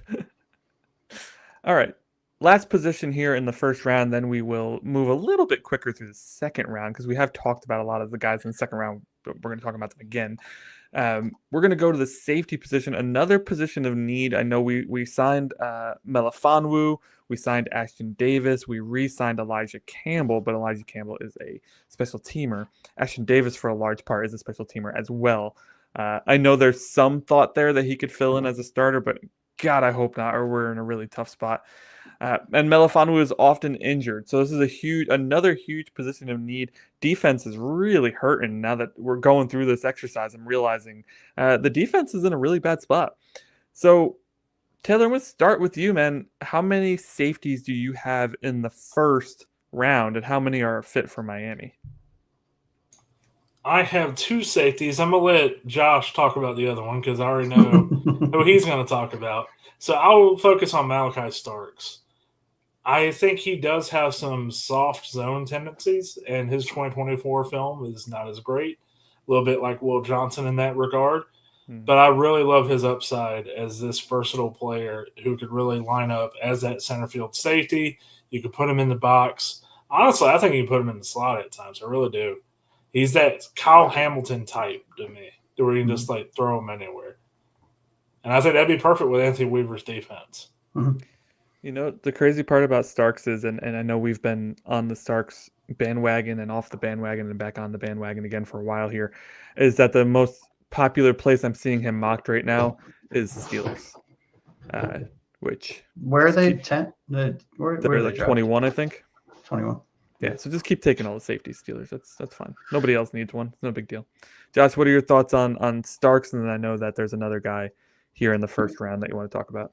Yeah, so I mean, Starks was my, if you guys remember back right when the season ended, and I did, for some stupid reason, before anything came out, I like to do quick mock drafts just to start, hammering some players. And Malachi Starks was the guy for me, right? And he still is at 13. If we took Malachi Starks, I'd be sitting pretty, I'd be doing backflips, and I'd be high-fiving everyone, right? Because I think what this team currently, who we signed in free agency, if we need one to be the number one, sure, right? However, we signed two number 2s, right? Yeah. And you get a guy like Malachi Starks, he slots in there immediately and is your star safety, right? And you feel comfortable. That's a position you can kind of plug and forget for the next 5 years, hopefully for the next 10 years. I have two safeties with round 1 grades. Starks is one of them. The other one is Nick Emanwari, who I'm a massive fan of. I have Nick Emanwari as my number 1 safety. Malachi Starks is my number 2. Emanwari I have as my 13th overall player. I have a Cam Chancellor grade comp on him. Malachi Starks, I have Kevin Byard, right? Okay. And then Taylor had Kyle Hamilton for Starks, I believe. Yeah, I think that's what it was. Nick Emanwari is kind of the Ivan Drago of safeties, right? For those of you that aren't familiar with Ivan Drago, he was made in a lab, and he fought Rocky. And yes, he lost, but Nick Emanwari is such a good comp. He can't beat the main character. No, I mean Nick Emanwari is the guy that he's got everything you want: speed, height, brains, hands, long arms, big hands. It can play both safety positions in my opinion, but is better kind of crashing the box. He's not. I think he's secondarily better as a kind of deep field safety, but he's more of that in the snowman role, if you will, the one we lost. I don't like mentioning players that we lost, but that one stung. But Emanwari should not be there at 13, in my opinion. Starks probably will be there at 13. If either of those players are there when we're on the clock, I mean, it'd be very hard to pass up on them, given the need that we have. Granted, defensive tackle, I think, is with who we signed in the safety room. Defensive tackle and cornerback are probably a slight bit to a lot more important than the safety position, in my opinion. But man, it would be hard to be mad at either of those players. All right, that's the first round. So we're going to play a little bit of a game here, boys, before we move on to the second round. And neither of you were expecting this, which is my favorite type of game to do. So everybody unmute it. We're going to play a Who Would You Pick game. It has to be a quick answer. No sitting here thinking about it for 10 minutes, please. All right, so Mason Graham, Jade Barron, Nick Emenwari, all on the board at 13. Who are you taking, Josh? Mason Graham. Taylor? Mason Graham. Graham went off the board, though. Grant is on there with Barron and Emenwari. Who are you taking, Josh? Sorry, who are the three players again? It's Barron, Emenwari, and Kenneth Grant. Kenneth Grant. Yep. Oh, fuck. I don't know. Go to Taylor. Taylor, who? So Kenneth Grant, Jade Barron, Nick Emenwari on the board at 13. Who do you take?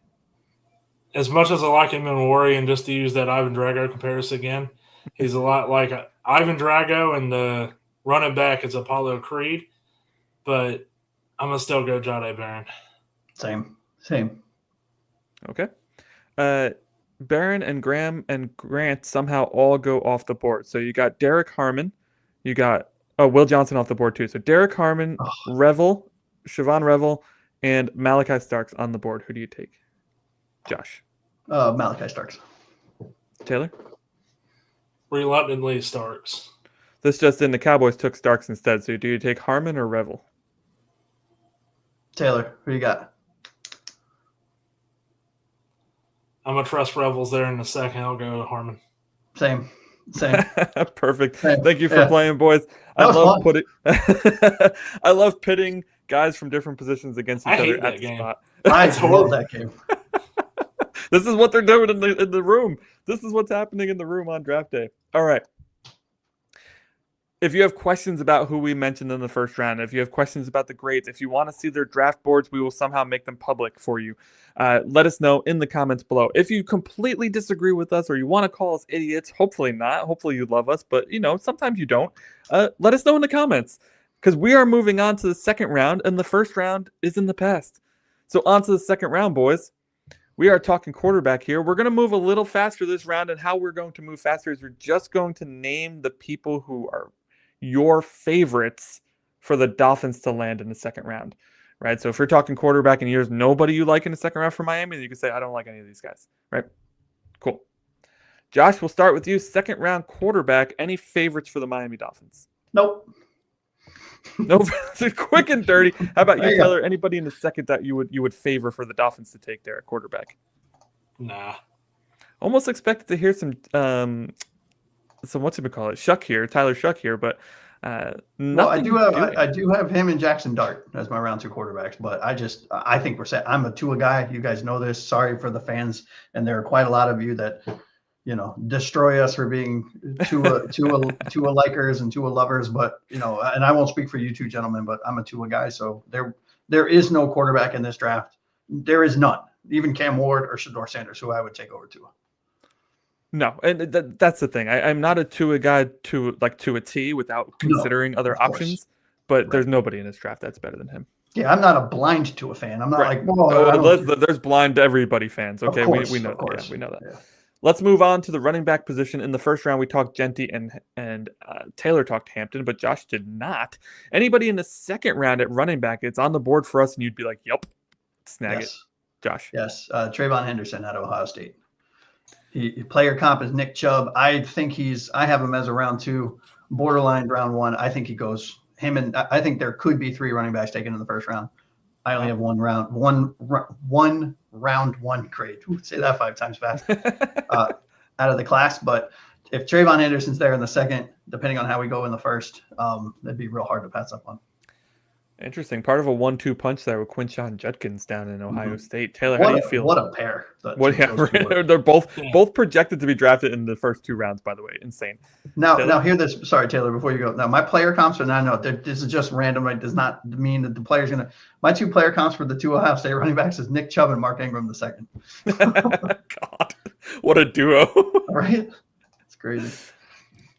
And Taylor, anybody that you would just run the ticket up for the Miami Dolphins at the running back position in the second round?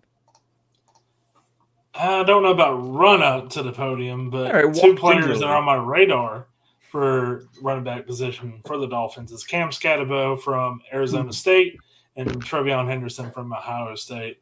Henderson's blocking film alone, I think, puts him at least a third rounder, and then the rest of it puts him to about second, first round. His blocking, he's like an offensive lineman blocking. That's how good he is. I would not be surprised if he's a first rounder. I really would. For sure. Yeah. And Scatabo, I think people are really overrating how slow he is, or people are like really hampering on like, oh, he's slow. He's not that slow. He really isn't. It's not like he's a fullback. What did you say, Anthony? Tape don't lie. Tape don't lie. He's a receiver. Mhm. I think he can run the ball at the gut, get about 4 or 5 yards. I do think he needs to improve as a blocker, but yeah, man, those are the two to me that really stick out. I got to say, like, I read, when I read your guys, and I try to read all of your guys' blurbs on each player, but it's a lot. But when I read the blurbs and I see high motor player, I swear to you, if I were in the front office, that's all I would look for. I mean, that overcomes so much. If you're a guy who just never quits, and that you guys have turned me on to Camp Scatabo months ago now, do the beast. I have him with a 3rd round grade, and I'm hoping he's there, but he's probably closer to a 2nd. We talked about Genty and his yards after contact. I don't remember this exactly, but I'm pretty sure Scatabo was 3rd for yards after contact. Now, granted, that's a little bit of a gap there, but those are two players that you do not want to mess with. I will say this, though, and this is why I've cooled off a little on Scatabo in the last couple of weeks, because it does scare me a little bit that he was kind of that 1 year, not that he wasn't good in college, but he had that one last season he kind of blew up, right, because of his running in the postseason, if you will. But he gives me a little bit of like Peyton Hillis vibes, which terrifies the hell out of me. Hey, Peyton Hillis was on the cover of Madden, so you watch your mouth. I know it was. All right, let's move on to the wide receiver position, where the 2nd round is sure to be a plenty for this position here. I see lots of names on Taylor's list, which means there's probably lots of names on Josh's list. Josh, let's start with you. Who do you like in the 2nd round at the wide receiver position for our Miami Dolphins? Yeah, there's actually quite a few. I have 5 2nd round grades. 4 of them are high Miami Dolphin fits. 3 of them I would really 2 of them. Let's say 2 of them. I would be not running. I would be grandma walking in the mall, the cart up to the podium. All right. And that's Mbuka from Ohio State and Jack Betch from TCU. Yeah, Jack Betch really put on a show there at the Senior Bowl shortly after his brother was killed in the New Orleans terrorist attack there. Yep. What a big emotional day for him, but he really showed out. He's that breaking the mold from what we have type player too, and I've been a fan of his since last year, and I'm just I wish there was in some way, shape, or form he would be there in the 3rd round. He won't be, but man, if he was there in the 3rd, I would be sprinting. I would be doing backflips, racing anyone, knocking over grandmas to get the cart up there. But in the 2nd round, I'd be walking. I'm going to counter that point, and I'm going to say that there is a chance he could be in there 3rd, because this is the guy who catches fans' attention, but not necessarily the team's attention. Well, apparently he interviewed super well with most teams that he did at the combine, which plays a big part. And he had a big showing at what bowl was it? Senior Bowl, which and that's all well and good, but still teams are going to be way more analytical about it, I think, than we are. We take emotion into it. I'm not that they don't take emotion into it. We certainly do. But we take way more into it than they do. Taylor, your thoughts on the wide receivers that fit Miami in round 2? Josh, I didn't hear you say Jaden Higgins. Did you have him on there? I do not have him in my top 100. No. I don't. He's right outside my top 100. He's like 103. Josh, I think you need to take my nickname, actually. Mailer? I'll take Mailer. That's Mailer. All right, Taylor, tell us why Higgins should be in the top 100. I think he's very similar to Keon Coleman from last season. And there's a lot of problems with Keon Coleman in terms of, like, can he make the easy catches and all that, but he'll somehow make the spectacular catch, 30 yards downfield, the highlight play. Higgins does that, but I think he's more reliable than Coleman was. And also he just finds ways, like, larger receivers aren't going to be fast typically. DK Metcalfs do not grow on trees. No, sure don't. There's only one of them for a reason. Yeah, so Jaden Higgins most likely wasn't going to be that fast to begin with, but he just finds ways to get open. I really like he just plays with intelligence. Another player I really like here, you talked about Jack Bash already. I don't really want to retread ground, but I want to talk about Kyle Williams from Washington State. I don't Climbing have him. draft On, boards I right don't now. have. I don't have him in my top 100 either. I don't think Kyle Williams will be drafted in the first 2 rounds in the slightest. This is just my grade. I have a second-round grade on him. His measurables are awful, to be fair. His athletic profile is thankfully much better, especially his 40 time. I think he has nasty footwork. I think you can put him in the slot on the outside. He has explosive speed, especially off the snap. So you think, but you're good with redundancy at the position. Yes. Well, the thing is, too, is I'm also accounting like if a receiver is drafted, I assume Tyreek Hill is not on the team. Well, that's not necessarily true, right? I mean, if Hill's there and Betch is there in the third, right? I mean, you take him, right? If Luther Burden is there in the third, you take him, right? I mean, you'd be if Ibuka's there in the third, you take him, right? Irregardless of who you have, because Tyreek Hill, even if he's on the roster, this is certainly this is unequivocally his last year, because there's no way we're paying him $53 million. Now, I'm not saying like Kyle Williams, by the way. He's not like Xavier Worthy fast or Tyreek Hill fast or anything like that. He just has that explosiveness off the snap, that explosive release. And he reminds me so much of Stephon Diggs. So that's the reason I want to shout him out here. I think he would fit in that scheme very well, especially due to the versatility. So, those are the 2 to me that really stick out. And like you mentioned, Josh, Jack Besh, I feel like it's another natural fit. Yeah. I feel bad that I don't have them on my top 100. Sorry, man. Taylor, you're not alone. Kyle Williams climbing quick. I was listening to Rich Eisen's show today. They had the guy off from The Athletic who writes The Beast, which is like a 2,600 prospect analysis. Was absolutely insane. But he also mentioned that Kyle Williams was climbing up draft boards. There's a fan there. So let's move on. Tight end position, we talked about Tyler Warren and Colson Loveland vaguely or barely in the first round. Any tight ends in the second round that you could see Miami going after, Taylor? I got Mason Taylor. He's the only one I have with a second-round grade. I think he's a well-rounded tight end. He does have spectacular catchability. The big thing to me with him is he doesn't have the speed that you're really looking for. He can kick into that gear, though, whenever he has the ball in his hands. I just wish he'd do it when he's running routes. Always feels like he's running in cement a little bit. But he has that Noah – I think I have that comparison. The Noah Fant, Austin – no, I got a Hunter Henry. I'm sorry. Hunter Henry. Are you not going to mention that he's Jason Taylor's son? Are you not going to – Oh, no, he is Jason Taylor's son. He is Zach Thomas's nephew. I have in my write-up here that he's going to have to find ways – to get open like Zach Thomas did, using that intelligence. I think he's a great player, though, man. 2 tight ends coming from former players, or Rondé Gadsden II, who we're not going to talk about in the show, is also in this draft this year. So, Josh, what are your thoughts on tight end here? So, I mean, none that I would run to the podium for. I have 2 tight ends with second-round grades. I have Elijah Arroyo out of University of Miami. He's an Evan. My comp is Evan Ingram, right? And then Mason Taylor, famed son of Jason Taylor, or son of famed Jason Taylor, however you want to word it.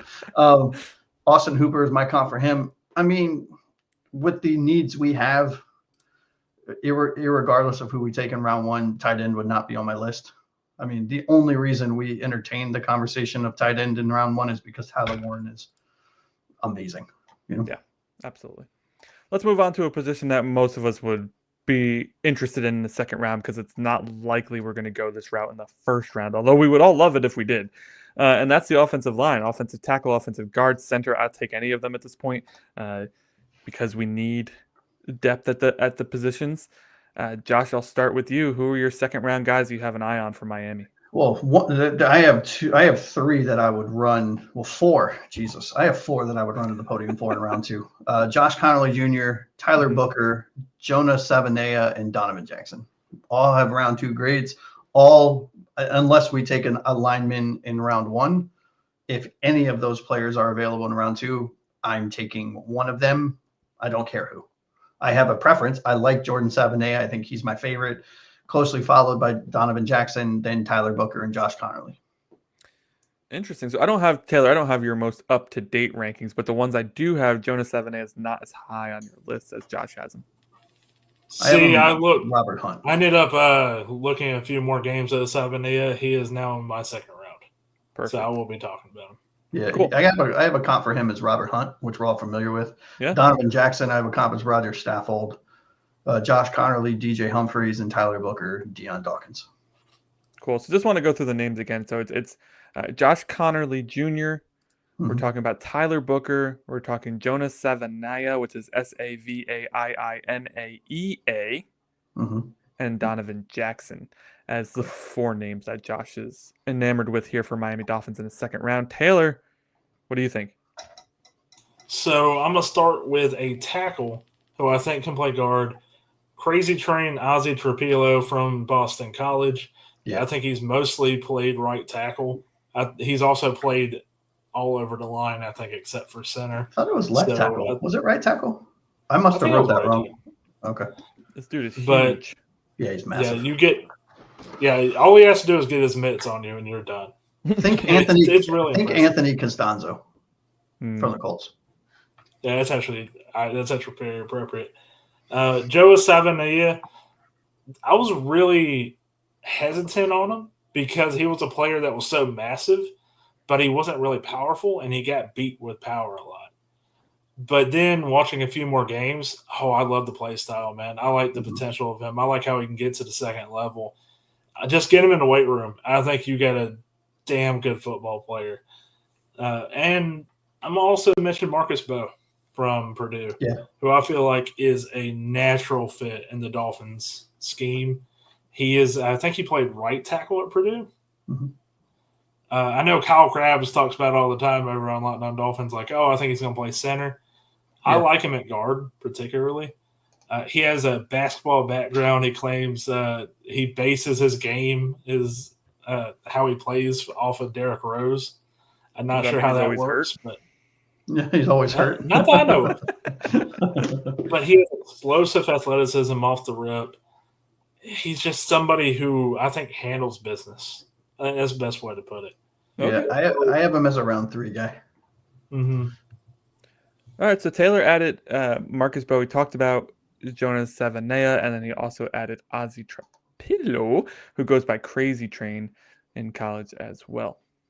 Awesome job, guys. So those are the second round offensive linemen that we think are great matches for the Miami Dolphins. So now we're going to move into edge rusher. Same thing, guys. Second round matches at edge. Taylor, I'm going to start with you this time. Who's popping off the screen at you? I'm going to start out with Michael Williams from Georgia. I know a lot of people have a first-round grade. He just doesn't have that explosiveness that I really think he needs in that game. But he's an athletic freak who I think is a really good run defender. It's just about can he develop those pass rush skills and be an edge rusher instead of just being on the line. JT Tuimoloau from Ohio State. He's a two-sport athlete. He's just a refined player. I think he wins with power a lot as well. Braden Swinson from LSU. I'm going to keep this one short. He really reminds me of Bradley Chubb in the best ways. Like a lot of the pluses of Bradley Chubb's game, I think Swinson has. And, I'll leave the rest to Josh here. Yeah, Braden Swinson's a name that sticks out to me because he's on a lot of sleeper lists out there.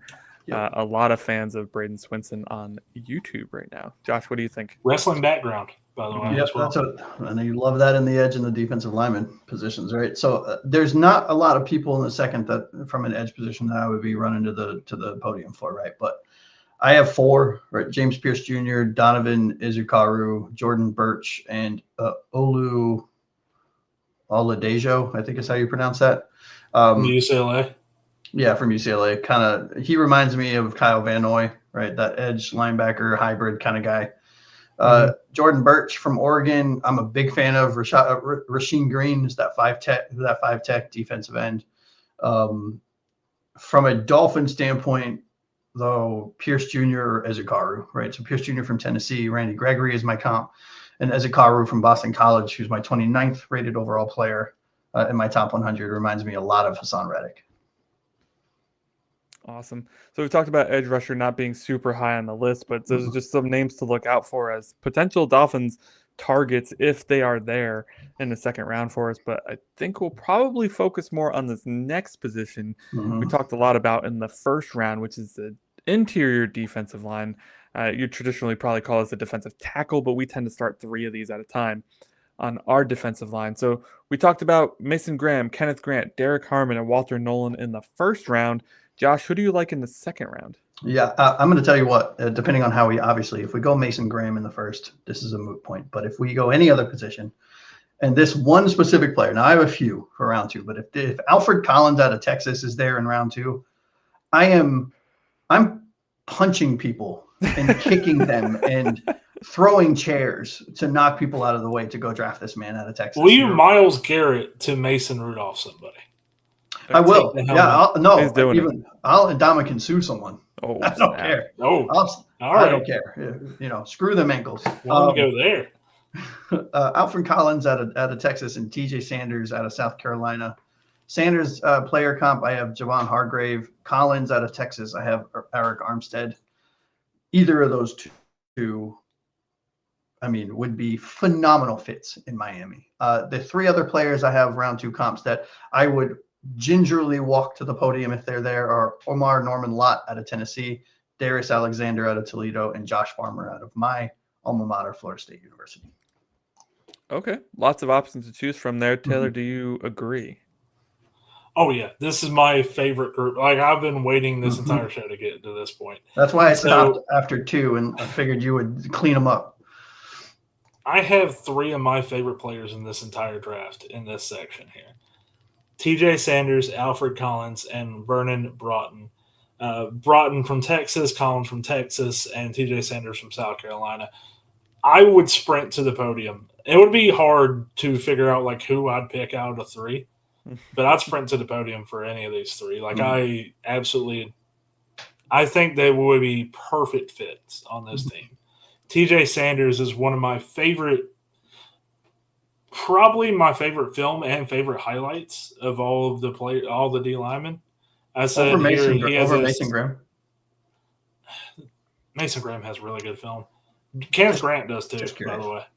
Yeah, he does. I'd probably go Kenneth Grant probably as the best. Are we talking film or highlights? Film. I don't care about highlights. I don't. Graham probably everyone looks good in highlights. I care about what you did on what's your film look like. Sanders, though, I have here, he has this Cobra Kai kind of mentality. Strike first, no mercy. He does. Yeah, that's great. If he doesn't get it done early, though, that's when he gets into trouble. But, man, he just such a good run stuffer. I like his potential as a disruptor in the pass game, too. Everything you said about Alfred Collins, same. And Vernon Broughton, I don't know why he's not being talked about as much. I really don't. I think he is a very slept-on player right now, especially as a pass rusher. What is TJ Sanders? Isn't he like 6'4", 305, I think? He's 290. 290 he'd be combine. He'd be a D end, which is, he's 6'4", 290. You look at his vertical jump, 31.5. His broad jump was 9 feet 4 inches. His 3-cone drill, his 20-yard shuffle that's insane. That dude's a monster. Yeah. All right, so we love the interior defensive lineman in the second round, which is great because we need a lot of them. I would even argue if we take one in the first, double down in the second. I'm okay with that. I know we have some other needs, but I don't think there's a bigger one than the defensive line at this point. So let's move on over to linebacker, boys. We talked Jihad Campbell in the first round, but he was really the only guy in the first round. So second round, there seems to be a couple more options. Taylor, we'll start with you. Who do you like in the second round at linebacker for Miami? Demetrius Knight Jr., South Carolina, and Carson Schwessinger, the UCLA linebacker.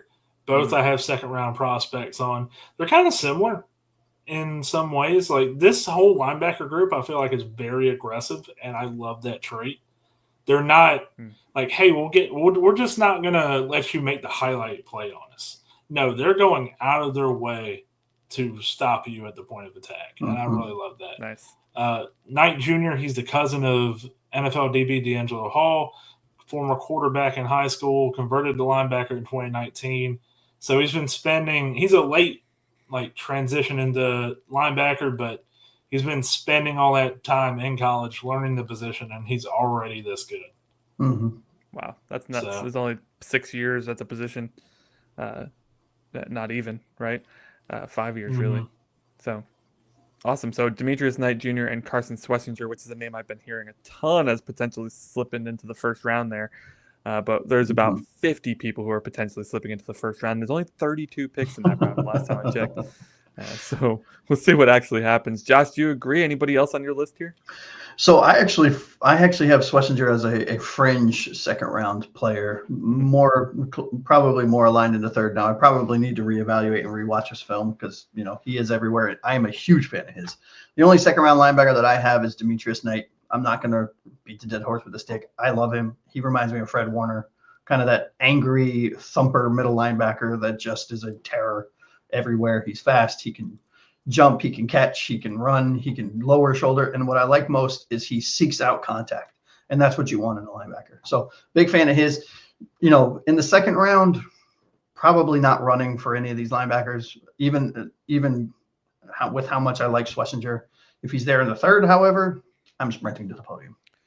I'm not sprinting for any of these guys because I'm waiting for my boy Danny Stutzman over there. Who we likely won't get. If he's there, if Stutzman's in the third or fourth, that'd be hard to pass up on.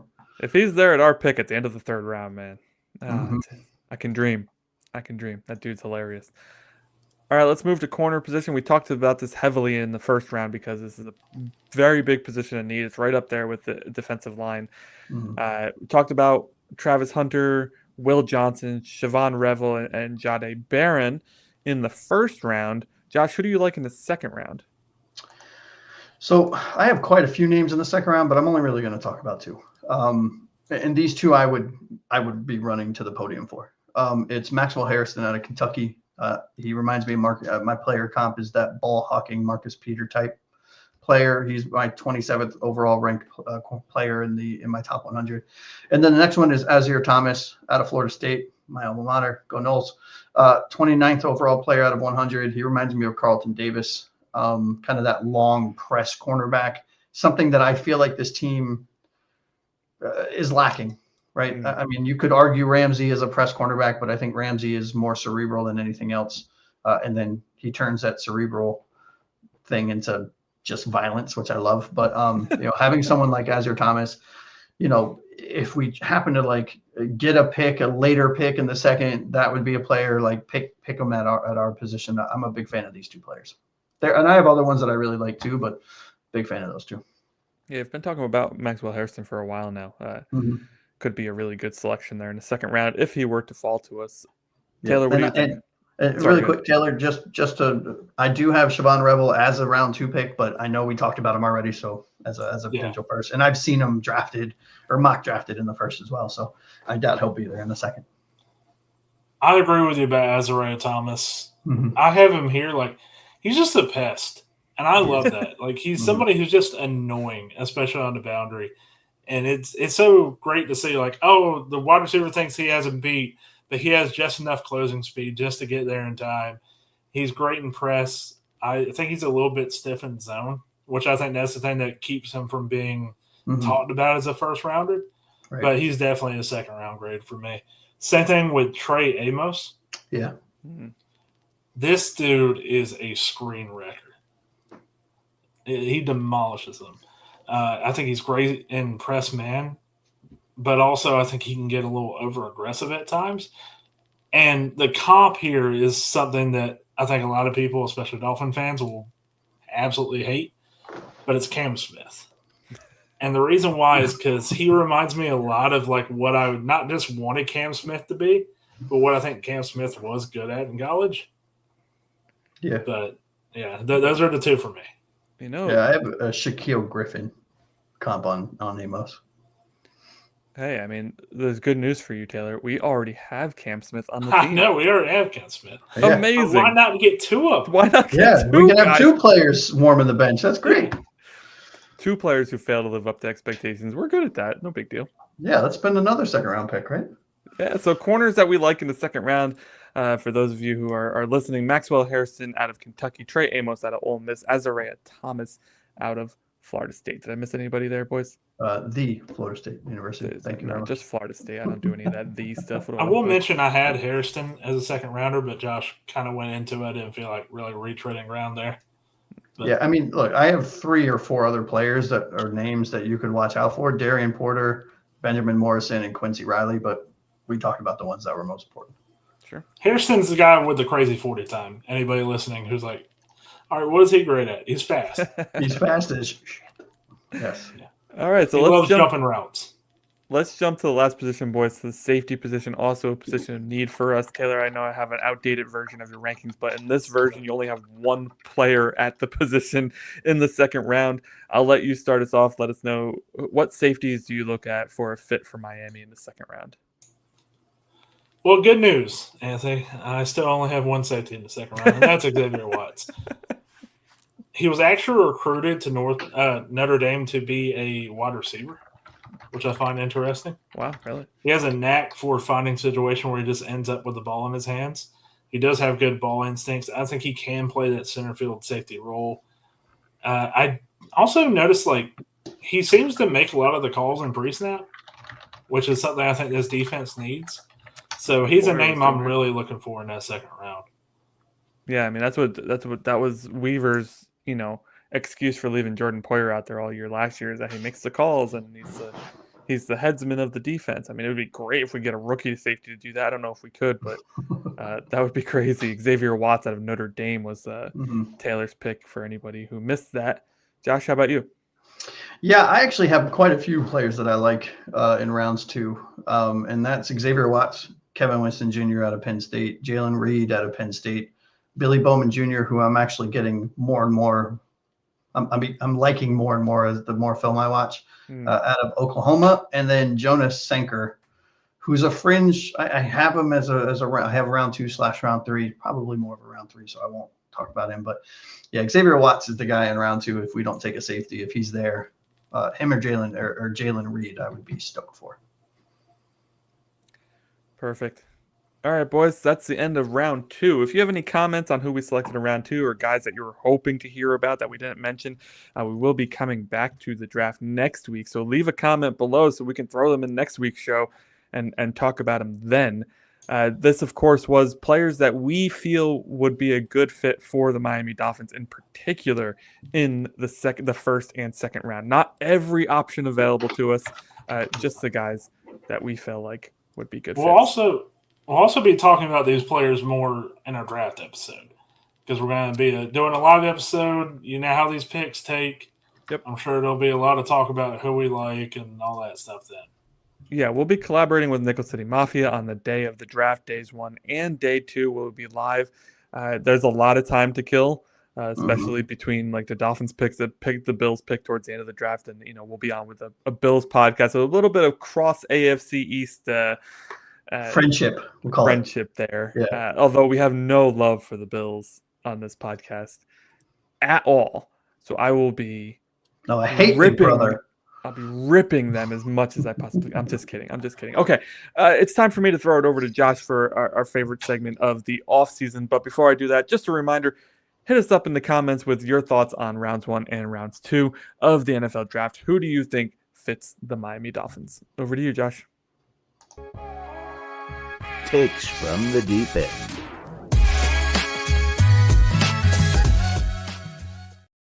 All right, fellas. So, takes from the deep end. This is where we get real football talk from our real fans, right? So, all of us hosts, we go scour all of our social medias, all of the comments on our videos, and we grab the spiciest takes, the bold takes, the ones we like, the ones we want to talk about, and I pass them over to the host, and we do some deep dives into them. We got some draft specific, not all Miami Dolphins specific, but draft specific takes this week that I'm very excited to hear what y'all have to do and have to say on them. Anthony, I will start with you, sir. Let's do it.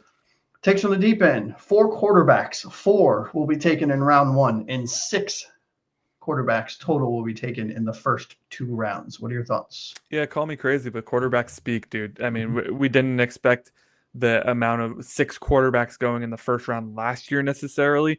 I think a lot of people had Bo Nix dropping out of the first round. He goes 12 overall. Mhm. I think we will see Jackson Dart. I think we could potentially see Jalen Milroe in the first round or Tyler Shuck. Depends on who falls in love with who. I think 6 quarterbacks in the first 2 rounds is an absolute no-brainer. I think that's going to be easy peasy. Yep. What do you think, Taylor? I'm not sure. See, I could see 5. Is that extra? Is like, does Kyle McCord get in there? Does a Will Howard get in there? I think Will Howard has spoiler alert. I think there's a chance that Will Howard goes in the first. I mean, that's how off chance, but I know it's way out of left field, but there's a chance. You got to think too, if the Browns and Giants don't take a quarterback at 2 and 3, they are looking at quarterbacks here or potentially trading back up into the first round to get that 50-year option. See, here's the thing, though. I was gonna just look back to last year, right? 6 quarterbacks go in the first round. After those teams picked the quarterbacks, it was essentially, hey, where does Spencer Rattler go? He's going to go in the second round. He went all the way to the 5th because every team essentially said, we're not biting on the next quarterback just because it's a quarterback. So to your point, Anthony, is that going to be like a similar thing to where about 3 to 4 quarterbacks go and then teams go, okay, what's the point? We'll take somebody in the 4th or 5th. I do think there's 4 teams with an immediate need for a quarterback right now, and the Giants, the Browns, the Steelers, and probably the Saints. So I could see those 4 teams taking 4 quarterbacks. I think it'll definitely the Rams. be. Yeah. The Rams are a sleeper team that need a quarterback. Yep. Jets too. I mean, if we don't know how they truly feel about Justin Fields there. But. There you go. 6. All right, Taylor, you're up, buddy. If I click the button the right way, here we go. Only 1 wide receiver will go in round 1, but 5 will be off the board before round 2 is done. What are your thoughts? I don't agree with it just because I think Golden and Tet go in round 1. Yeah. Easy. Anthony, you're shaking your head, and I'm assuming you agree with that.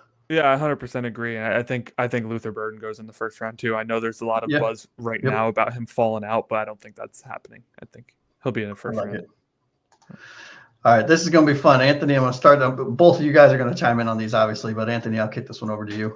Sure. Takes from the deep end. The Phins will pull a draft night trade, sending Hill off the team for draft comp this year and next, but a 1 will not be included in this trade. What are your thoughts? Yeah, I agree. I'd be surprised if a 2 is included in the trade. I think if a 2 is included, Chris Greer deserves a freaking medal. An apology letter. Right. I mean, we saw Devontae Adams get shipped to the Jets for a conditional 3rd. That was just last year. And then they went ahead and cut him at the end of the season. An absolutely insane organization. But I know people in the comments will be like, oh, the Dolphins are just as bad. Like, go look at the moves that the Jets make and then come back and tell me we're just as bad. But to go back to the topic at hand, I do believe there's a potential that we trade Hill, especially after the news today, domestic violence report on Hill again today. I mean, at what point do you say is enough and just move on? Yeah, the problem is finding a suitor. Anthony, what do you think? I am Anthony. That's Taylor. Oh, sorry, Taylor. I knew that. I was just testing you. Mailer, what do you think, buddy? Exactly what Anthony said. Yeah. No notes. No notes. I did it on purpose. No notes. Excellent. All right, Taylor. Takes from the deep end. Miami will trade out of the 13th pick, but will not take an offensive lineman until round 3. And I'm going to add, giving Keith an aneurysm. Look, I don't hate that idea. Mm-hmm. Now, what offensive lineman is available at round 3 is an entirely different question. The trade roll 13, I don't really hate it. I mean, especially when you're sitting there going like Will Johnson, Jahdae Barron, Javon Rebel, Malachi, those kind of players. Whereas I love Malachi Starks, but taking a safety at 13, a lot of people are like, is that worth it, you know? So, yeah, but again, there's that conversation between top-heavy positional groups and depth at positional groups, which I think there's more good offensive linemen than there are like safeties, for example, right? And that's where, not to go back to the Ashton Genty thing, but it takes a player like that to be like, oh, take a running back in the first round, you know? Yeah. What about you, Anthony? Yeah, I don't think I'd want to go further down than like, I don't know, 18 to Seattle. Uh, I think that the sweet spot there is between 12 and 20. Uh, but the problem with our current third round selection is, like we mentioned earlier in the show, it's practically a fourth round pick. So waiting for an offensive lineman that late is brutal. I would say if we can trade back and pick up a third and then take an offensive lineman, I'd be more comfortable with that. Yeah. But if I'm talking like, do I think Miami could do that? 1,000%. They never do what we think they're going to do. This potentially is what's going to happen. Yeah. Oh, and I have a call coming in from Keith, who's just screaming profanities. No, I'm kidding.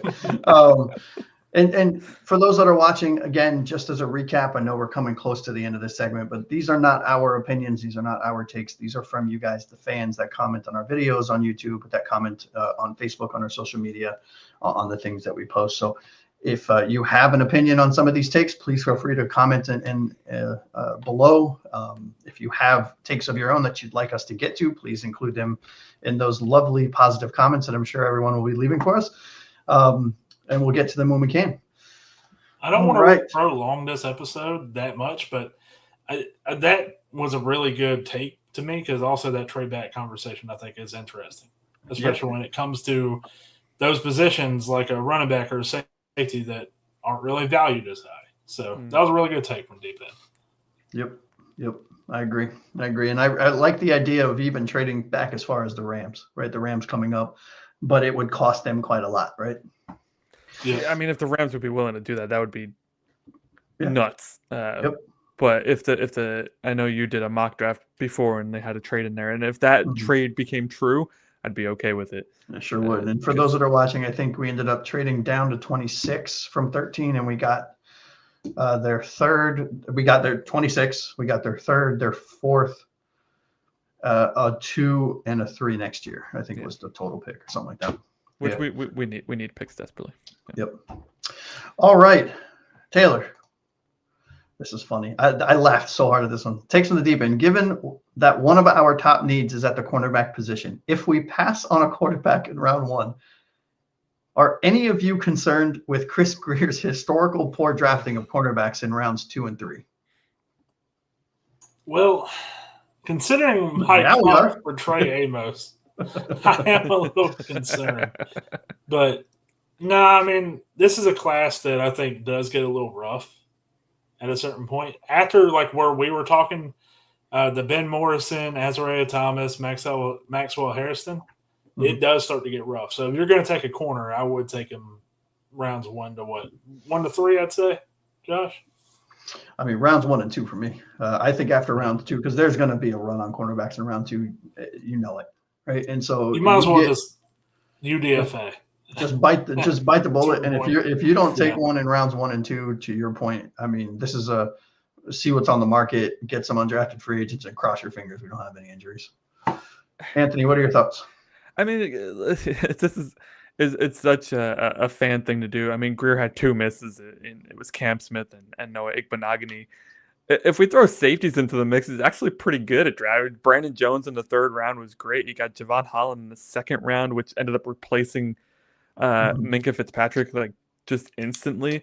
So am I overly worried about it? No, because I don't think the sample size of bad picks at the cornerback position in particular is large enough to show concern. Yeah, there's also Cam Smith in there, by the way, but that's fine. I said that, yeah. Did you say Cam? Yeah, it was Cam Smith and Noah Igbenogany. Yeah. Which he All was a right. 1st round pick, by the way, Noah. What? Oh, he was. Well, we traded. Didn't we trade back up for him? No, we had 3 1st round picks that year for something. I think that may have been for the Tunsil trade. Tunsil. Yeah. All right, this is going to wrap up our show real nicely, fellas, in my opinion. Takes from the deep end. Anthony, this is right to you. Miami starting O-line will be Paul, Daniels, Brewer, insert rookie, post-draft vet signing, whatever, and AJ. Assuming health is finally on our side, this will be the best offensive line that this team has fielded in the past 5 years. What are your thoughts? Josh, I swear to God, either sometimes you're writing these as I talk during an episode, or I'm just on the same wavelength as the fans, because I just talked about this earlier in the show. I absolutely think that's true. I think, at least from a potential standpoint, we're in the offseason. We're talking potential. We haven't seen any of these guys, in these positions yet. So I do think if we can get a early round rookie or a post draft vet at right guard, we will be solid at offensive lineman, which is the first time we could have said that in 2 years, I guess, because 2023 we were pretty solid too. Yeah, I agree. What about you, Taylor? Yeah, I think if you get competency at the right guard spot, you're pretty much good. Because I assume at least Paul's going to play decent, serviceable at left tackle. So if he could do that, that is still a huge downgrade from Terron Armstead, who played elite when he was on the field. But then you at least have decent players across the board. So I would really. What do you think? So decent and good, yeah. But do you think this would be the best, assuming we get competency at the right guard position? Do you agree that this would be the best offensive line that we fielded in the last 5 years? It's such a low bar, yes. I think 2023's was better. I do think 2023's was better, but it's up there. Yeah. The Rob Hunt, AJ, you had who was the center? Connor or something at center? Yeah, Connor Williams at center. We had Robert Hunt at left guard. We had Terron Armstead at left tackle. We had a poor AJ because he wasn't playing well then. Austin Jackson at right tackle. I don't remember who the right guard was, but better That's than a problem. I convert, All right, cool. Yeah. Oh, and I saw this comment by hold on. This is hilarious. Frozen fans. Chris Greer announced his 13th pick early. It's rookie closet janitor Jerry Roberts, South Beach Business Park. That's hilarious. Jerry Roberts is a great janitor. Okay, he will do great things. You know what? He'll be fine. I hear the measurables are there. Yeah, this is what you'll hear from us, by the way, no matter who's selected, because it's just going to be, this is great. This is fantastic. Perfect fit. A kicker in the first round. That's exactly what we were looking for. Yeah, that's exactly what we needed. Yep. Sanders is on the decline. We needed his replacement. 100,000% where I was looking and hoping we would go. And fellas, that's all we have for the night on comments for Takes from the Deep End. Back to you, Anthony. Yeah, super long show tonight, so thank you for sticking around. Frozen Fin fan, you're still here. Really appreciate it. I know we've had a lot of likes on the video. Please give us more. That helps us so much, and it's absolutely free. Even if you didn't really like it, it's okay. Just it's the thumbs up button right below the video. Just click it. Yeah, it takes 2 seconds. Same for the subscribe button, by the way. You don't have to click the bell. I don't care if you get notifications that we're going live. Just as long as you click the subscribe button, again, helps us out a ton, and also free. There's not many things in life you could say are truly free anymore. So clicking those buttons are 2 of those things. All right, boys, this was a fantastic show tonight. We talked about Terron Armstead retiring and what that looks like for our offensive line. Then we drove right back into the draft because we can't get enough of the draft. There's like 15 days till it hits us. That means one more show, one more Phins forecast before the NFL draft is upon us. Listen, we talked first round fits for the Dolphins and second round fits for the Dolphins, but this week we did at every single position. So if you like draft talk, this was the show for you. So for Josh, aka Aqua Ace, and Delusional Fin Fan, aka Taylor, I am Anthony Pinzone. This has been another episode of the Phins Forecast. Can't wait to see you guys next week. Let's go. Until then, Fins up, baby.